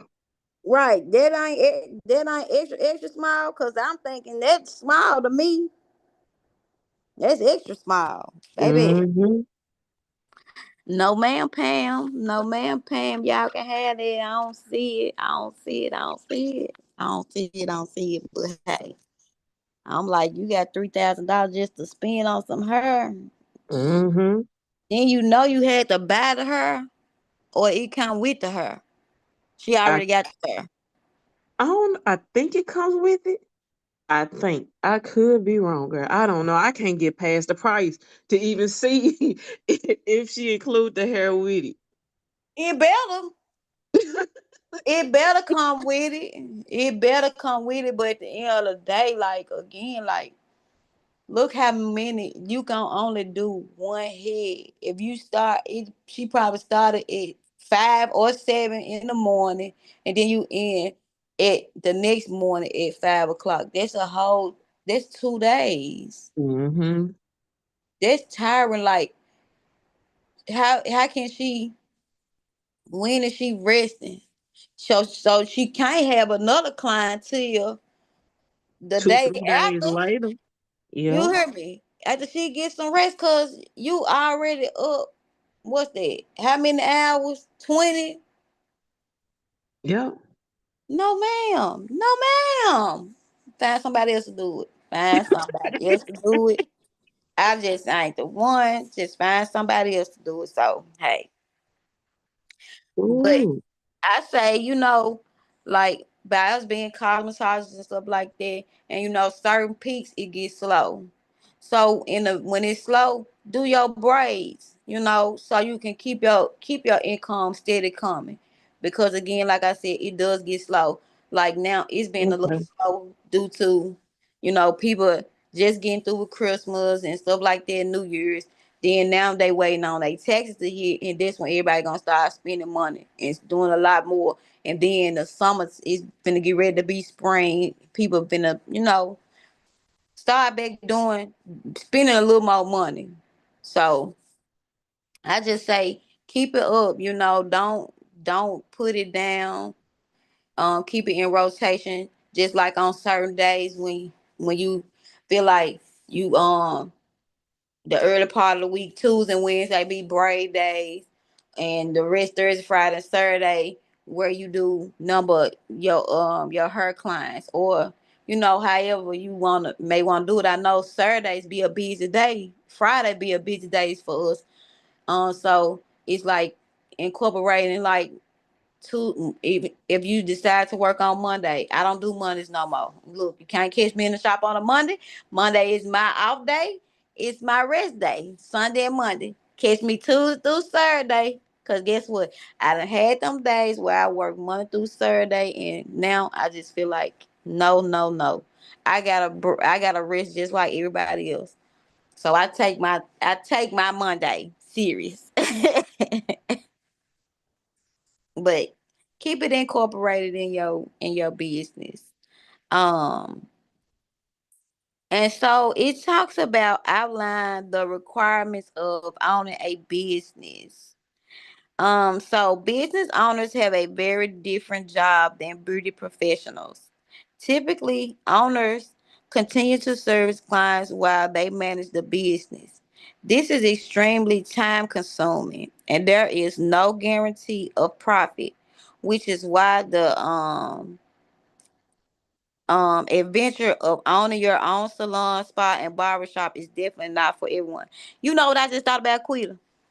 And not only that, it's like you got workers. So she have what she making, she still gotta pay out other people because they helping her. Right. So yeah, okay. Yeah. That's a so you taking the cut. Yep. It is. I wonder how much they get paid, and were they there the whole 20 hours? Right. Come on now. Mm-mm. So in actuality, you not making the whole thing because you got workers. You gotta pay somebody else. So yeah. I just was thinking about that when I was like, dang, she had other people in her brain too. So, hey, what part do they get? They know they got to get their part. They ain't doing that for free. Right. So, Mm-mm. Mm-mm. That's a lot to consider. So it talks about the business plan. Regardless of the type of business you plan to own, it is imperative to have a thorough and well researched business plan in place. A business plan, excuse me, is a written description of your business as you see it today and as you foresee it in the next 5 years, detailed by year. A business plan is more of an agreement with yourself um and not legally binding. However, if you wish to obtain financing, it is essential that you have a business plan in place first. Many books, classes, DVDs, and websites offer much more detailed information than can be provided here, but below is a sampling of the kind of information and material that a business plan should include. So your business plan should include executive summary, a summary of your plan and list of your objectives, a vision statement, a long-term picture of what the business is to become and what it will look like when it comes there, when it gets there. A mission statement, a description of the key strategy, influence of the business, such as the market it will serve, the kinds of service it will offer, and the quality of those services. Organizational plan, an outline of employee and management levels, and a description of how the business will run administratively. Marketing plan, an outline of all of the research obtained regarding the clients your business will target and their needs, wants, and habits. Financial documents, projected financial statements, actual historical statements, and financial statements analysis, supporting documents, the owner's resume, personal financial information, legal contracts, and other agreements. Business policies, policies that even small shops and booth renters should adhere to, and that ensure that all clients and employees are treated fairly and consistently. So those are some good that is some good information to consider when you are building your business plan. Um, just like you just said, you first jumped out there and you just went in um on opening your business. And that's a lot of us do that. We just really go head first. Um, I know I did. Um, I prayed about it and I just was like, you know what? If the door open, then I'm gonna just go. I'm gonna go and go straight into it. And um, in the beginning, I just was trying to make the money. I was trying to build a business. I wasn't thinking about all those other plans because my main goal was to get the money and build a business, get the clients in there. Um, like now that I've been in there almost 9 years, I'm to a place where I'm like, now you don't have to run it like you just um trying to make the money and get the business. Now it's time for you to run your business like your business. If you get what I'm saying. Um I'm trying to come I've been training myself to come out of that where it's not just about the money and the clients anymore. It is about the aesthetics on how it looks and how it's being ran, and you know, um and the financially part, like trying to get the money back where it's not seeming like I'm putting out more than I'm getting in. Like it's like I'm getting in a good amount, but um by me it being just me, I'm putting out a lot more as well. So I'm looking at how can I be more mm, financially grounded, I say, because in the beginning it was like I made money, and I knew I was making money, so I'm gonna just I can go buy this and I know this week I make it up. And now I'm in a point where I'm like, no, don't think like that because it does get slow. And when it's slow, then what? So financially grounded, that's where I'm trying to be, as well as, be more professional about my business and not just be a owner, but be a business owner. So the business plan is good to sit down and write out how you want things to be. You know, that way you can stay on track of everything that you have wrote down, and so it can come to pass. I'll say we live, and again, we live and we learn. And if you don't have I guess, a mentor, business mentor, it's like we just going at our own thinking, at our own rate. Not somebody telling us, hey, let's sit down and let's look at the books, and or let's talk about this, that, and the third. Let's look at the business plan. Because if you want to stay open, you grow as you stay open, and I say mentally, financially, clients, all of it. It's like you really have to, business will mature you. I tell you that. Opening your own business. Opening your own salon, spa, and barbershop is a huge undertaking financially, physically, creatively, and mentally, because undertaking, I said that in it, is a huge undertaking, yeah. Because you will face challenges that are complex and unfamiliar to you. In addition to business plan, before you can open your doors, you'll need to decide what products to use and carry, what type of marketing and promotion you will employ, the best method and philosophy for running the business, and creating a culture, and whom to hire if you need additional staff. Whether you're opening a small destination spa, large franchise nail salon, or modest independent barbershop, you must carefully consider some basic issues and perform fundamental tasks as outlined in the following section. I love, like I say all the time, the little quotes, and it said the real secret of success is enthusiasm. And we have to be enthusiastic about our success. We have to be more excited than anybody about what we open, what we doing, our business, because it's ours. And man, I think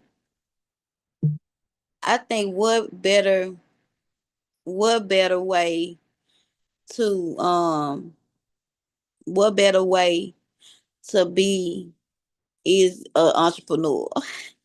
Especially in this day and time where you be so busy, and I don't know. I just My mom used to always say, "You ain't gonna be able to last on nobody's job. You be late, you be this, you be that." And I was like, you know what? I have to create my own path. So that's why I think I really became an entrepreneur. Cause I'm like, yeah, they gonna fire me.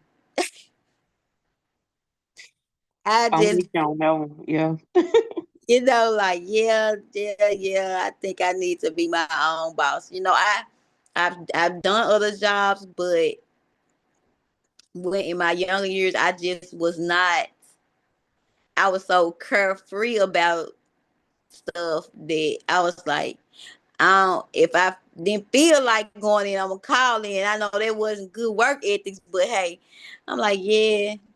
Plus, I had a baby when I was younger, so I'm like, yeah, I'm gonna use this as an excuse. So, but as I got a little bit older, I was like, yeah, you gotta work.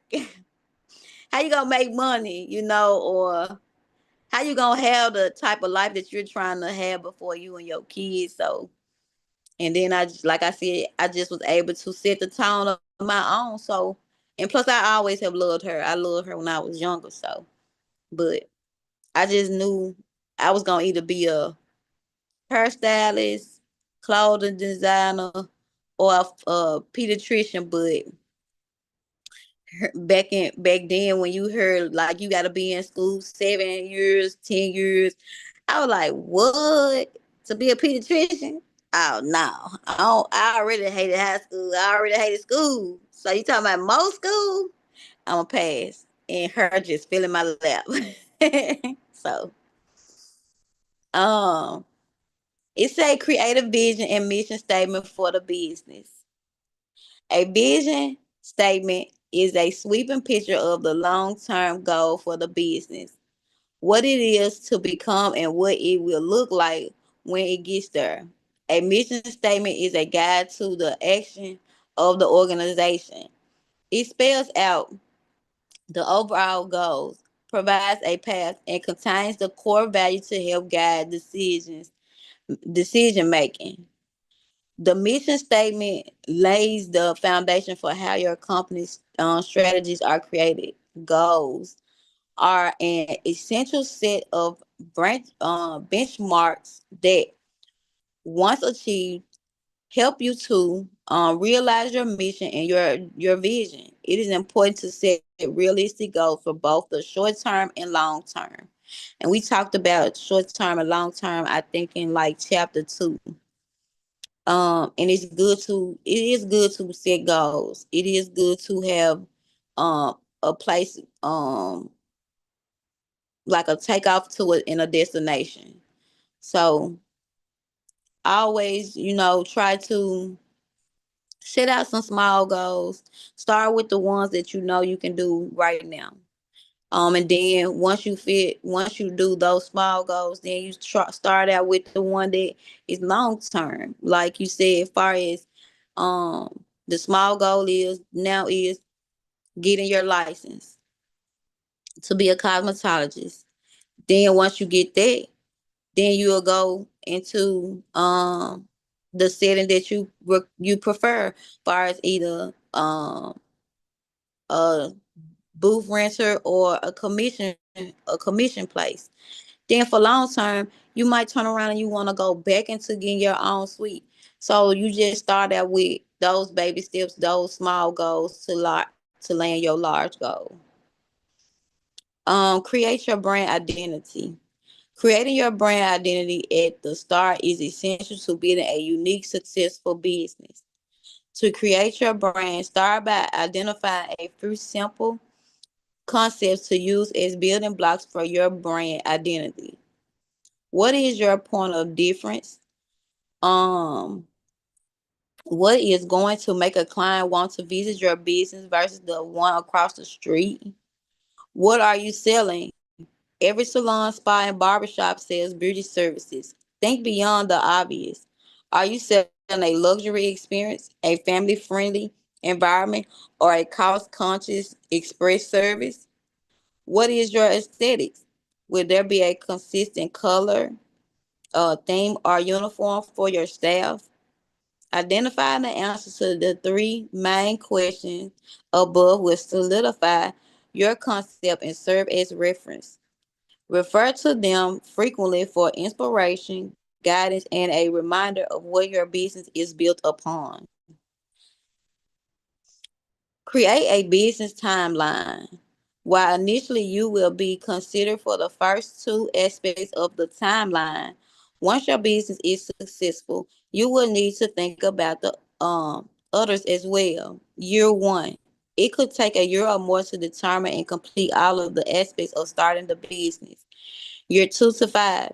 This time period is for tending to the business, its clientele, and its employees, and for growing and expanding the business so that it is profitable. Year 5 to 10. This time period is successfully achieved can be for adding more locations, expanding the scope of business, constructing a larger space, or including anything else you or your clients need and want. I think I'm in that area. Because you heard when I was talking about just being in the beginning, like just being in the getting in the business and being in the business, and that's what it kind of talks about, like your one said, just determining the aspect of the business. And 2 and 5 is talking about tending to your business and your clients and stuff like that. And then 5 to 10, it just tells us like you're seeing the success part of year 1 through 5. Um, so you're 11 to 20. In this time period, you may want to move from being a working beauty professional into a full-time manager of the overall business and become planning for your eventual retirement. You're 20 and onward. This may be the perfect time to consider selling your successful business or changing it in some way, such as taking on a junior partner and training them to take over the day-to-day operations of the business so you can have time away to explore interests or hobbies. um Determining business feasibility. Determine whether the business you envision is feasible, meaning addressing certain practical issues. For example, do you have a special skill or talent that can help you set your business apart from other salons, spa, and barbershops in your area? Does the town or area in which you are planning to locate the business offer you the appropriate type of clientele for the product and services you want to offer? Based on what you envision for the business, how much money will you need to open the business? Is this funding available to you? Choose a business name. The name you select for your business explains what it is and can also identify characteristics that set your business apart from competitors in the marketplace. The name you select for your business will also influence how clients and potential clients perceive the business. The name will create a picture of your business in clients' mind. Know that once that picture exists, it can be very difficult to change it if you are not satisfied. In addition, once your business is named, it is complicated to make all of the legal,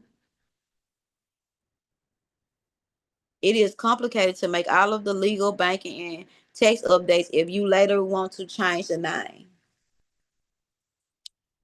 Um, that's why I went with something that I knew was kind of catchy, but I guess because my name is Candace, I just called it Candy Styles Hairistry.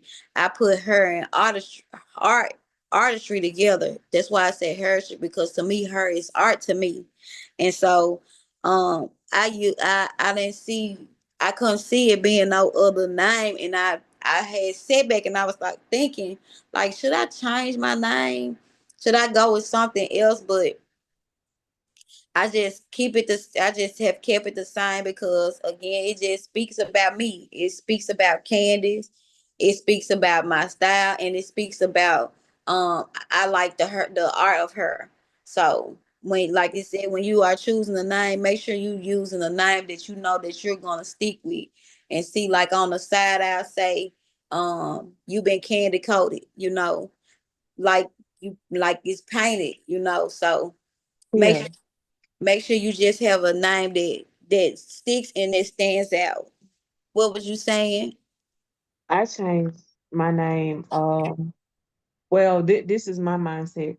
So right now I only have my natural hair license. So my business name is called Naughty Artistry because my mom would always call like she'll say your hair all twisted and knotted up there. You cute.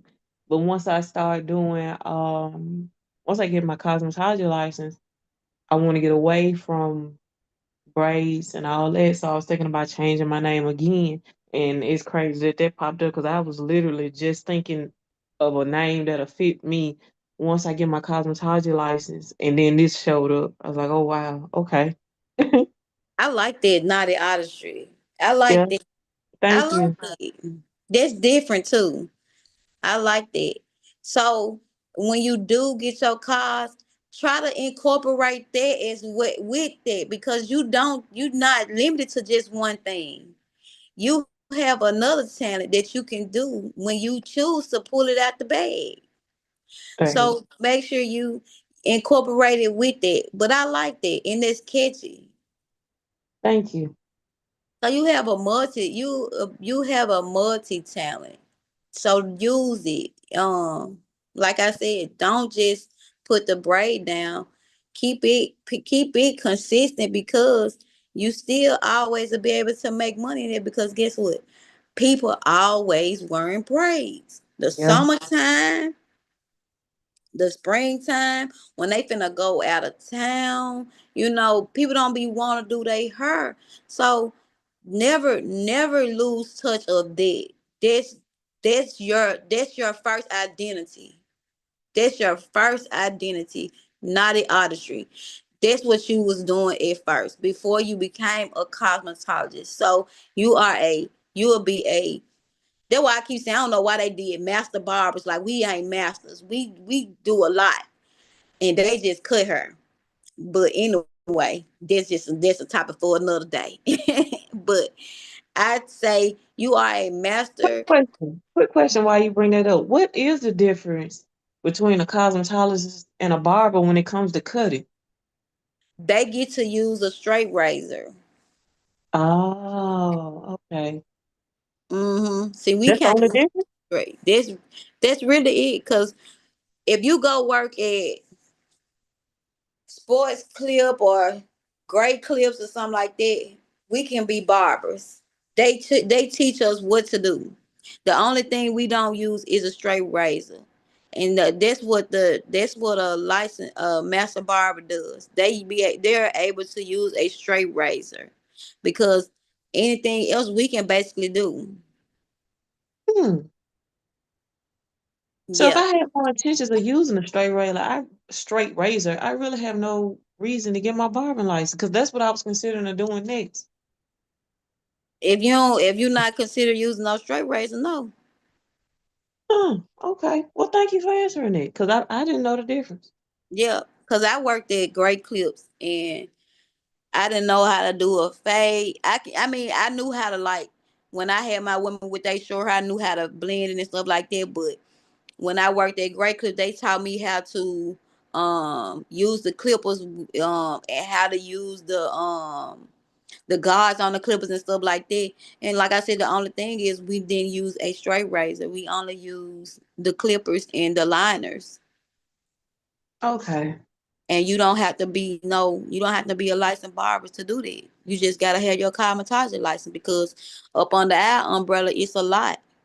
We cut her, we color her, we do perms, we do relaxers, we do a lot versus what the barbers do. I think the barbers can do some of the stuff that we do as cosmetologists, but you know, Okay. Well, thank you.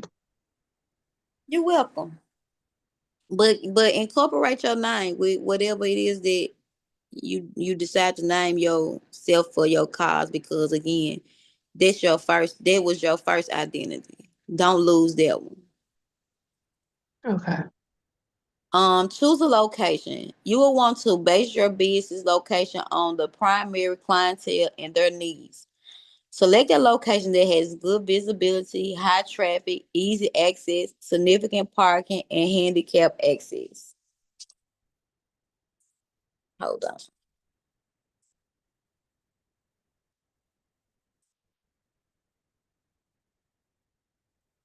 Trying to see how long is chapter 10. It is kind of long. Oh,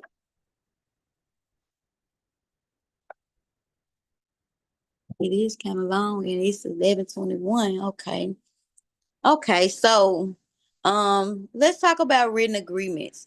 Many written agreements and documents govern the opening of a business, including leases, vendor contracts, employee contracts, and more.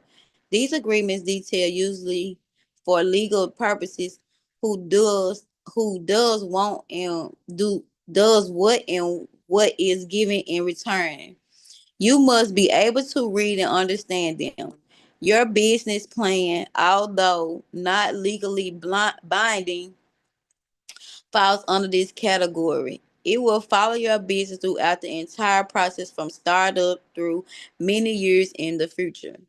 The plan should include a general description of the business and the services that it will provide, area demographics, which consists of information about a specific population, including data of race, age, income, and educational attainment, expected salaries and cost of related benefits, and operation plan that includes pricing, um, structure, and expenses such as equipment, supplies, repairs, advertising, taxes, and insurance, and projected income and overhead expenses for up to 5 years.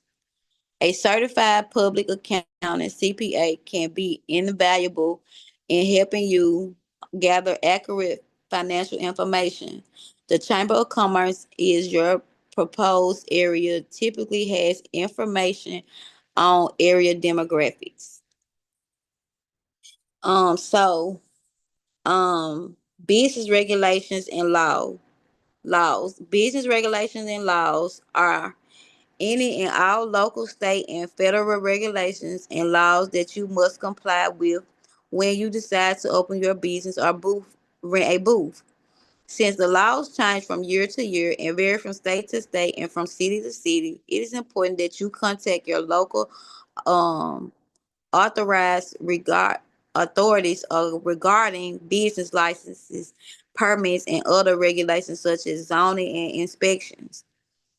Additionally, you must know and comply with all federal occupational safety and health administration OSHA guidelines, including those requiring the information about the ingredients of cosmetics preparation be available to employees. OSHA requires safety data sheets (SDSs) for this purpose. There are also many federal laws that apply to hiring and firing, payment of benefits, contributions to employee entitlements, for example, Social Security and unemployment, and workplace behavior. Understanding the laws and rules of owning a business is imperative to run a successful salon, spa, or barbershop. The laws and rules not only lay the foundation of acceptable guidelines regarding hiring and firing, they also build a framework for day to day policies and procedures and safety. Not following the laws and rules can result in costly fines and heavy um, penalties. It is important to become very familiar with the local, state, and federal laws and rules before you open your business. When you do open your business, you will need to purchase insurance. That guarantees protection against financial loss for malpractice, property liability, fire, burglary, and theft, and business interruptions. You will need to have disability policies as well. Make sure that your policies cover you for all the monetary demands you will need have to meet on your lease. Daily operations. As you see, a new business has numerous requirements, documents, and consideration that must be sorted out before opening. Many of these will extend through the life of the business and form how your salon, spa, and barbershop is ran day to day. Business operation refers to these recurring processes or activities involving in the running of a business for the purpose of producing income and value. Business policies is a term for the rules and regulations adopted by a business to ensure that all clients and associates are being treated fairly and consistently. Even small shops and booth renters should have such policies in place. A final foundational part of daily business is record keeping, the act of maintaining accurate and complete records of all financial activities in your business.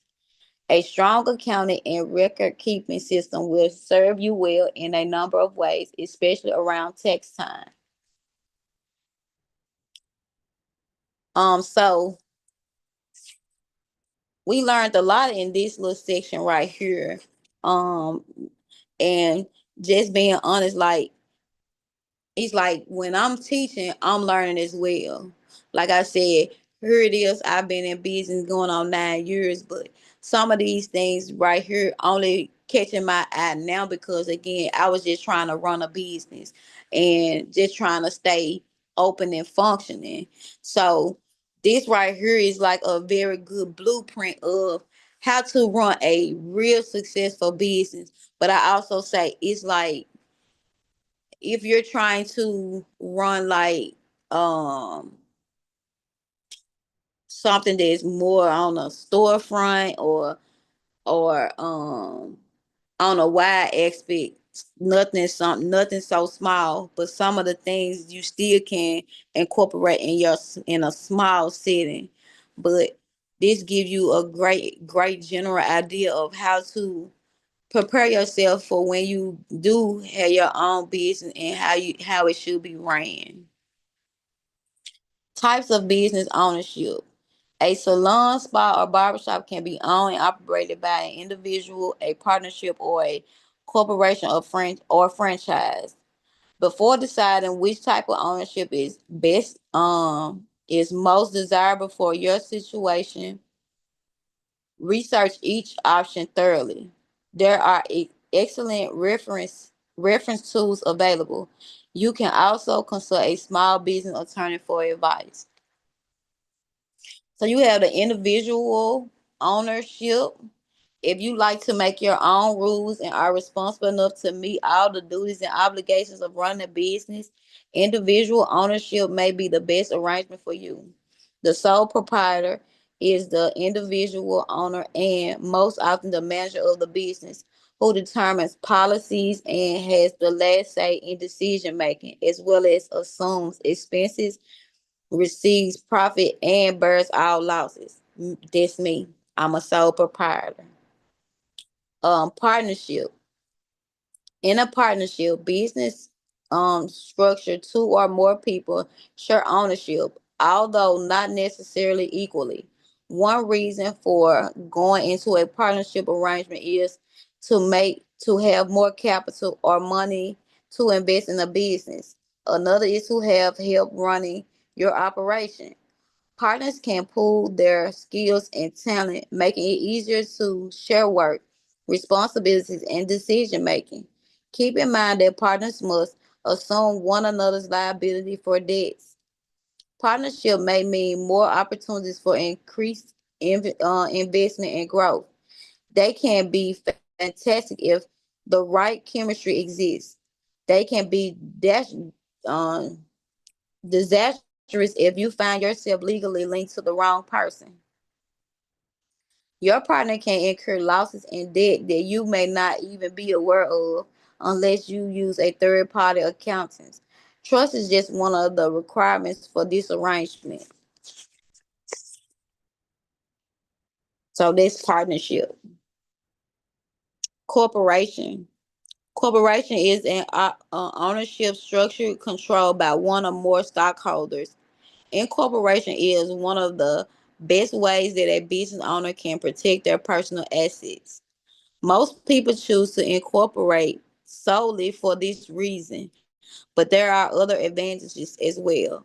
For example, the corporate business structure saves you money in taxes, provide greater business flexibility, and make raising capital easier. It is also it also limits your personal financial liability if your business occurs unmanageable debts and otherwise runs into financial trouble. Characteristics of corporations are generally as follow. Corporations raise capital by issuing stock certificates or shares. Stockholders, people or companies that purchase shares, have an ownership interest in the company. The more stock they own, the bigger the interest become. You can be the sole stockholder or shareholder, or you can have many stockholders. Corporate formalities such as director and stockholders meetings are required to maintain a corporate status. Income tax is limited to the salary that you draw and not the total profit of the business. Corporations cost more to set up and run than a sole proprietor or partnership. For example, there are the initial formations, fees, filing fees, and annual state fees.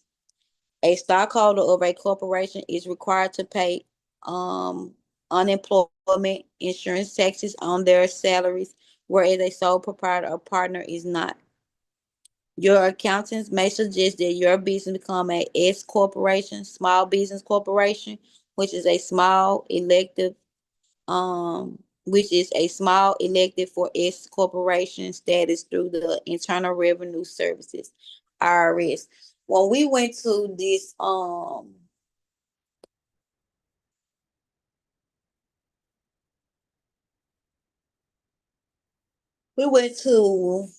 the show in Texas back in October, I think this was. And I took a class where they talked about the S corporations and stuff like that, the LLCs and stuff like that. A lot of it is costly, but she said something about when it comes to taxes and stuff, how we are categorized, and it's like it's flagged kind of like to give us the not the highest interest, but like say like the less or the something like this. She was trying to say, trying to remember it. She said it's like a code that they use when we are um small businesses or something. I have to think about it, and I have to find what I wrote it down in my little journal that I had. But it's crazy how um we could be categorized either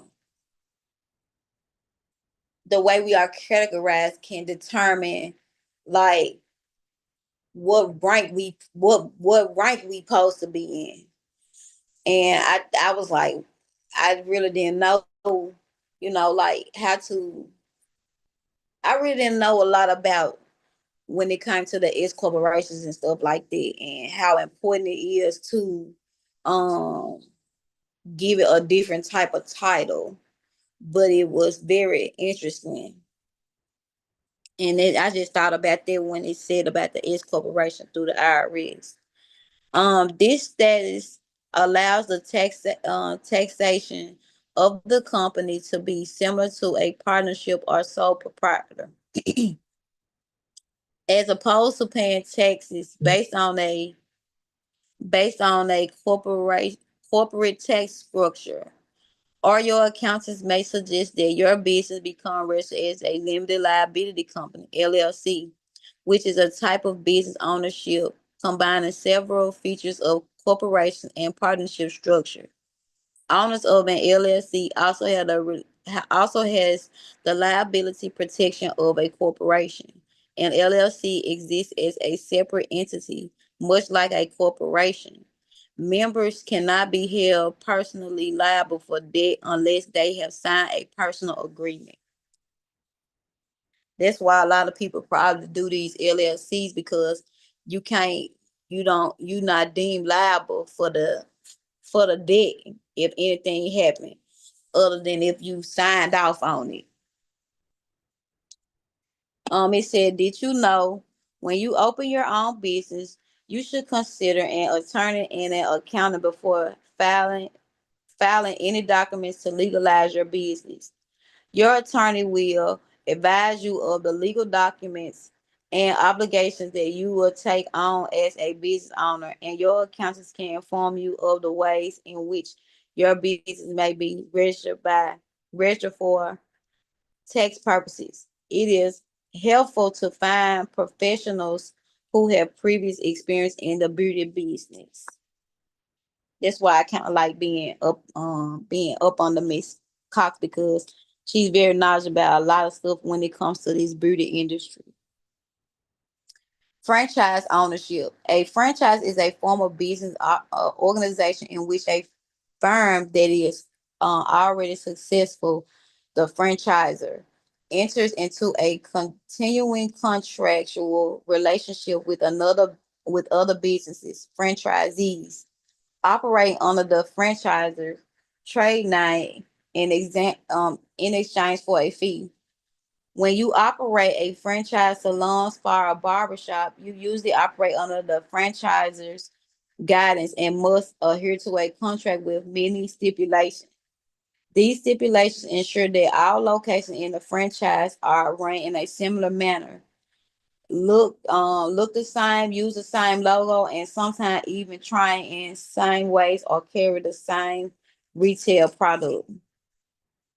I guess that's kind of almost like a Chick-fil-A, something like that. Franchise offer the advantage of a known name and brand recognition, and the franchisor does most of the marketing for you. Also, many have protected territories, meaning another franchise with the same name cannot open up within your fixed geographic area.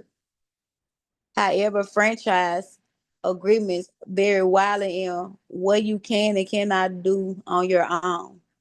Owning a franchise is no guarantee of making a profit, and you should always research the franchise. Talk to other owners of the franchise shops and have an attorney read the contract and explain anything you do not understand, including your precise obligations and arrangement for paying the franchise fee. In most cases, whether or not you are profitable, you must pay the fee. I don't want to pay no fee if I ain't getting no profit. So, Right. that's kind of like, yeah, nah, I don't think so. I don't think I want to do that. Um,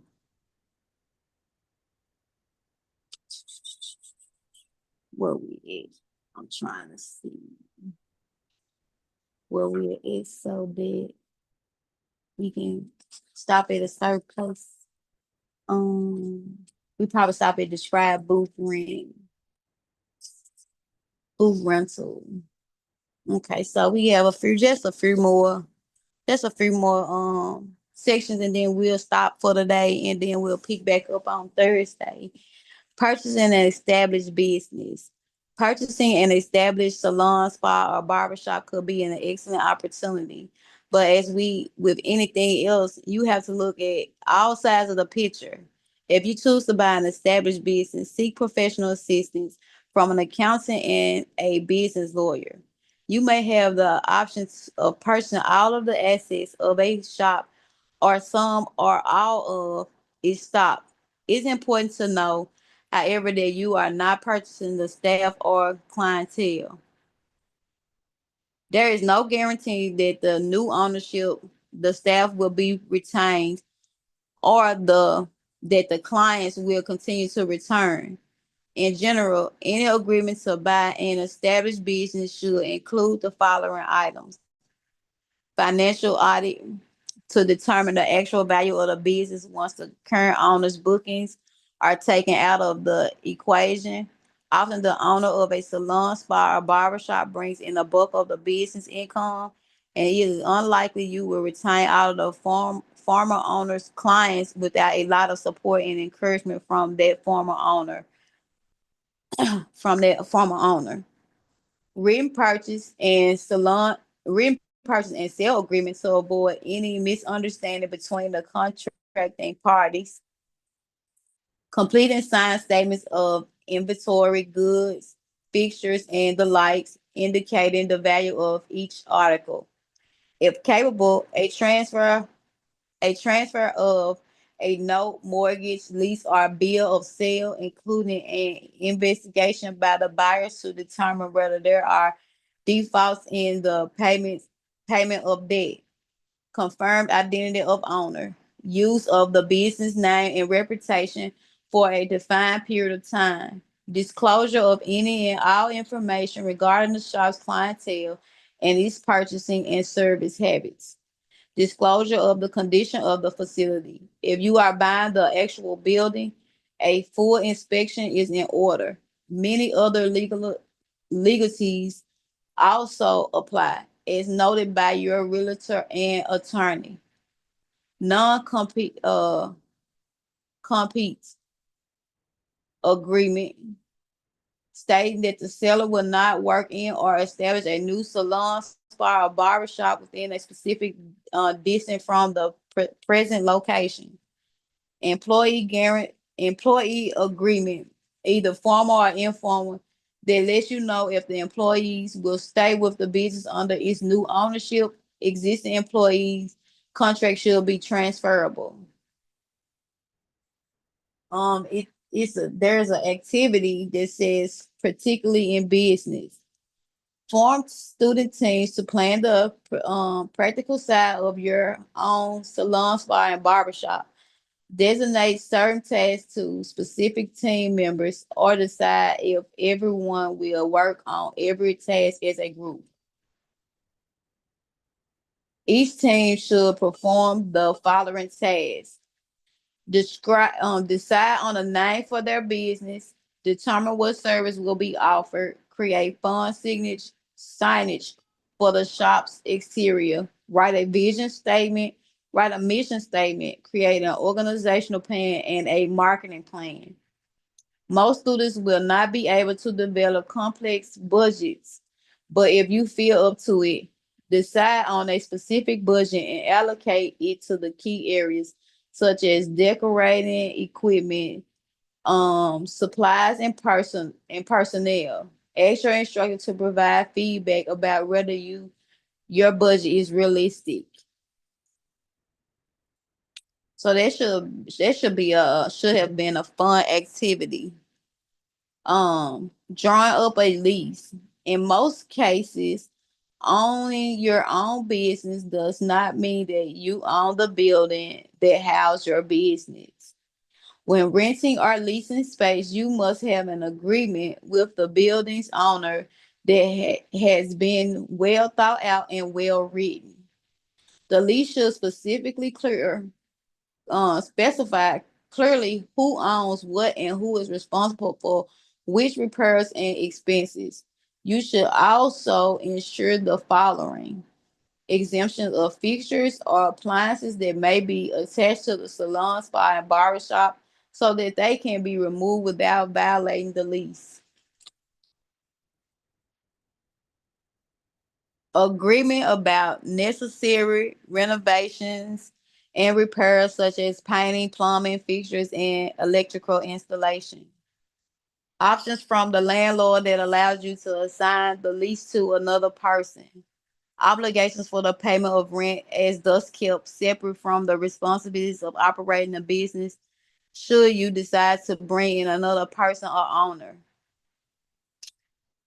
Um Protection against fire theft and lawsuits. As a business owner, you must protect the business clients and staff on several levels. Here are some of the ways you can reduce risk and ensure this protection. Ensure that your business has adequate locks as well as a fire alarm system, a burglar alarm system, and a surveillance system. Purchase liability, fire, malpractice, and burglary insurance, and do not allow these policies to lapse once you are in business. Become thoroughly familiar with all laws governing your discipline and with the safety and infection control codes of your city and state. Keep accurate records of the number of employees, their salaries, lengths of employment, and social security numbers as required by various states and federal laws that monitor the social welfare of workers. Always check with your regulator agency if you have any questions about a law or regulation. Ignorance of the law is no excuse for violating it.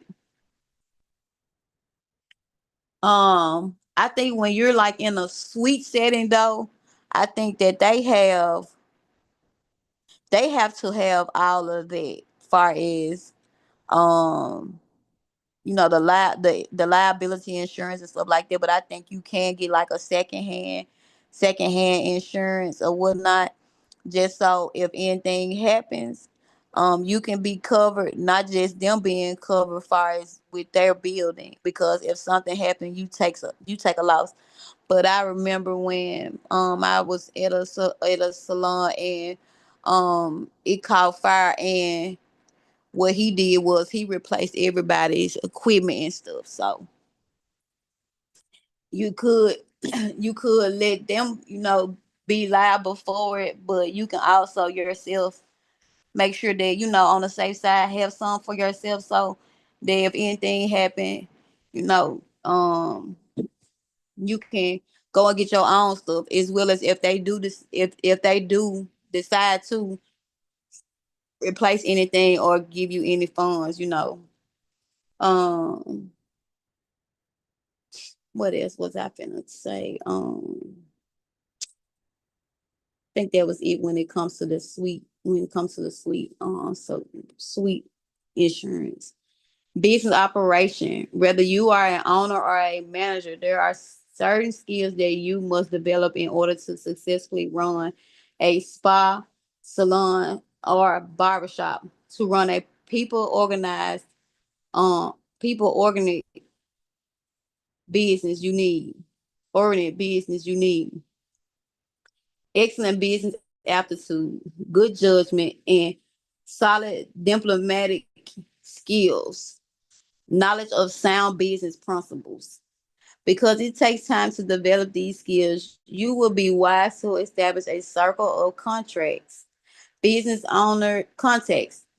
owners both within your industry and without, who can give you advice along the way. Consider joining a local entrepreneurs group or your city's chamber of commerce in order to extend the reach of your networking. The Chamber of Commerce is a local organization of businesses and business owners whose goal is to promote, protect, and further the interests of businesses in a community. Smooth business management depends on the following factors: significant, sufficient investment capital, efficient management, good business procedures, strong computer skills, corporation cooperation between management and employees, trained and experienced personnel, excellent customer service, and proper pricing of services. All of those are good thing. All of those are good ways to have a smooth business management, especially excellent customer service. Because if you got good customer service, you can get a great understanding of everything. Because when you rude, you don't get nowhere. Allocations of money. As a business operator, you must always know where your money is being spent. A good accountant and an accounting system are indispensable. The figure in table 10.1 provides a guideline for money allocated in a beauty business, but will vary depending on locality and discipline. So 10.1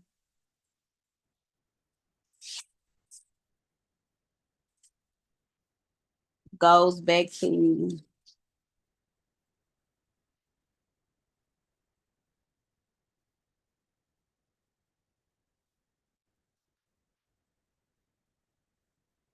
it goes back to the beginning, but we don't have to go back that far. The importance of record keeping. Good business operations require a simple and efficient record keeping system.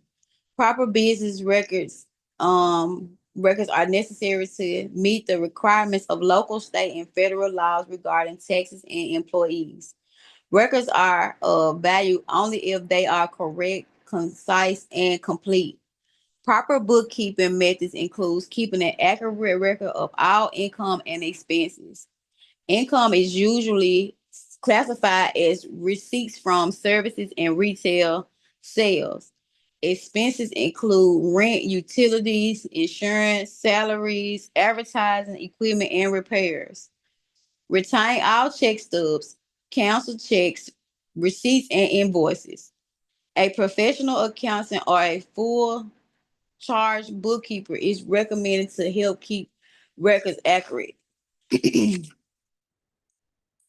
um 10-1 is a generalization and percentage can vary from city to city. For example, rent in New York City may be a different percentage of sale than in Dutch Dutch Lute, Michigan.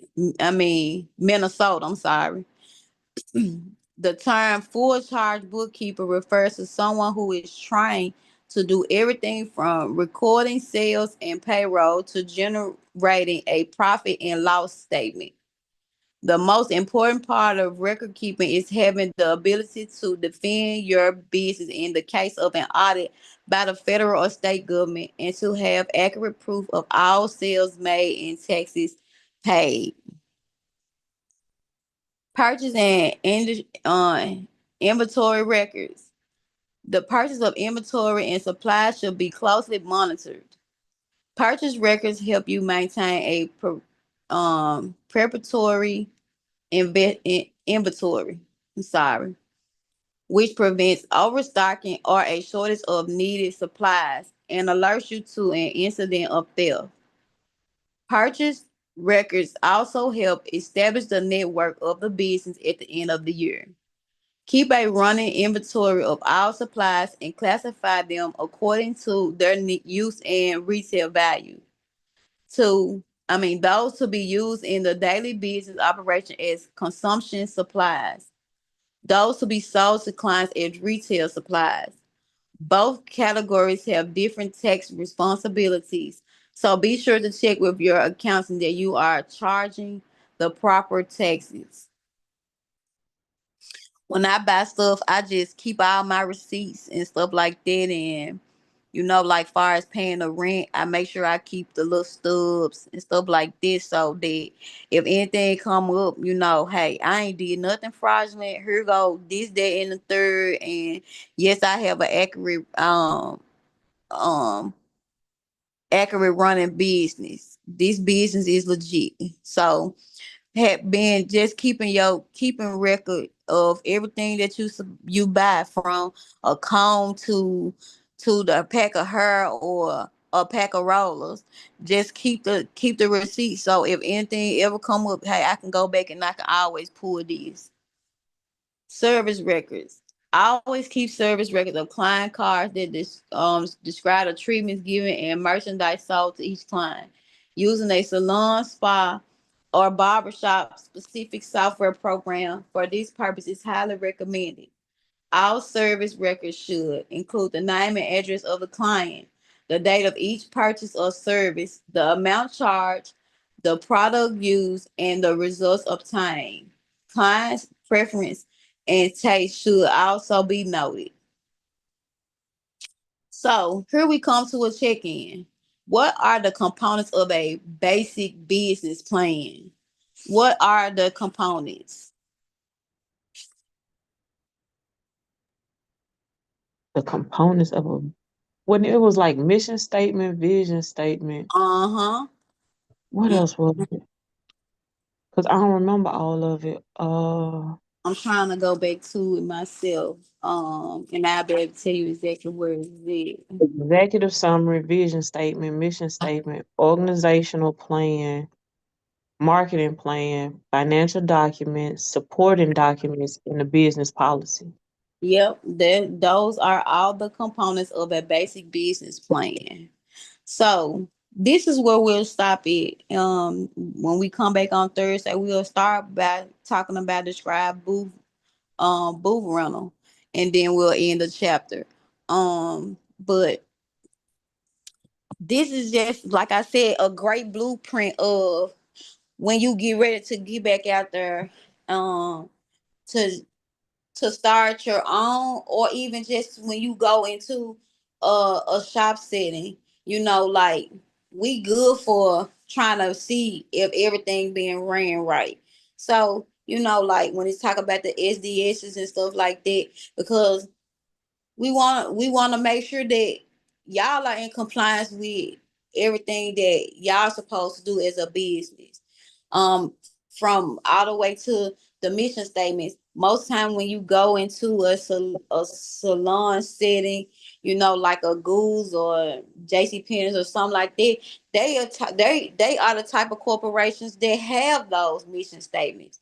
Only time you don't really see a mission statement is when it's like a self uh uh uh barbershop or beauty shop that's built from um being a sole proprietor, where you just being a business owner. But again, like I said, this is a great blueprint of just a breakdown of how to generally, see what how to run the business of the beauty industry in the beauty industry.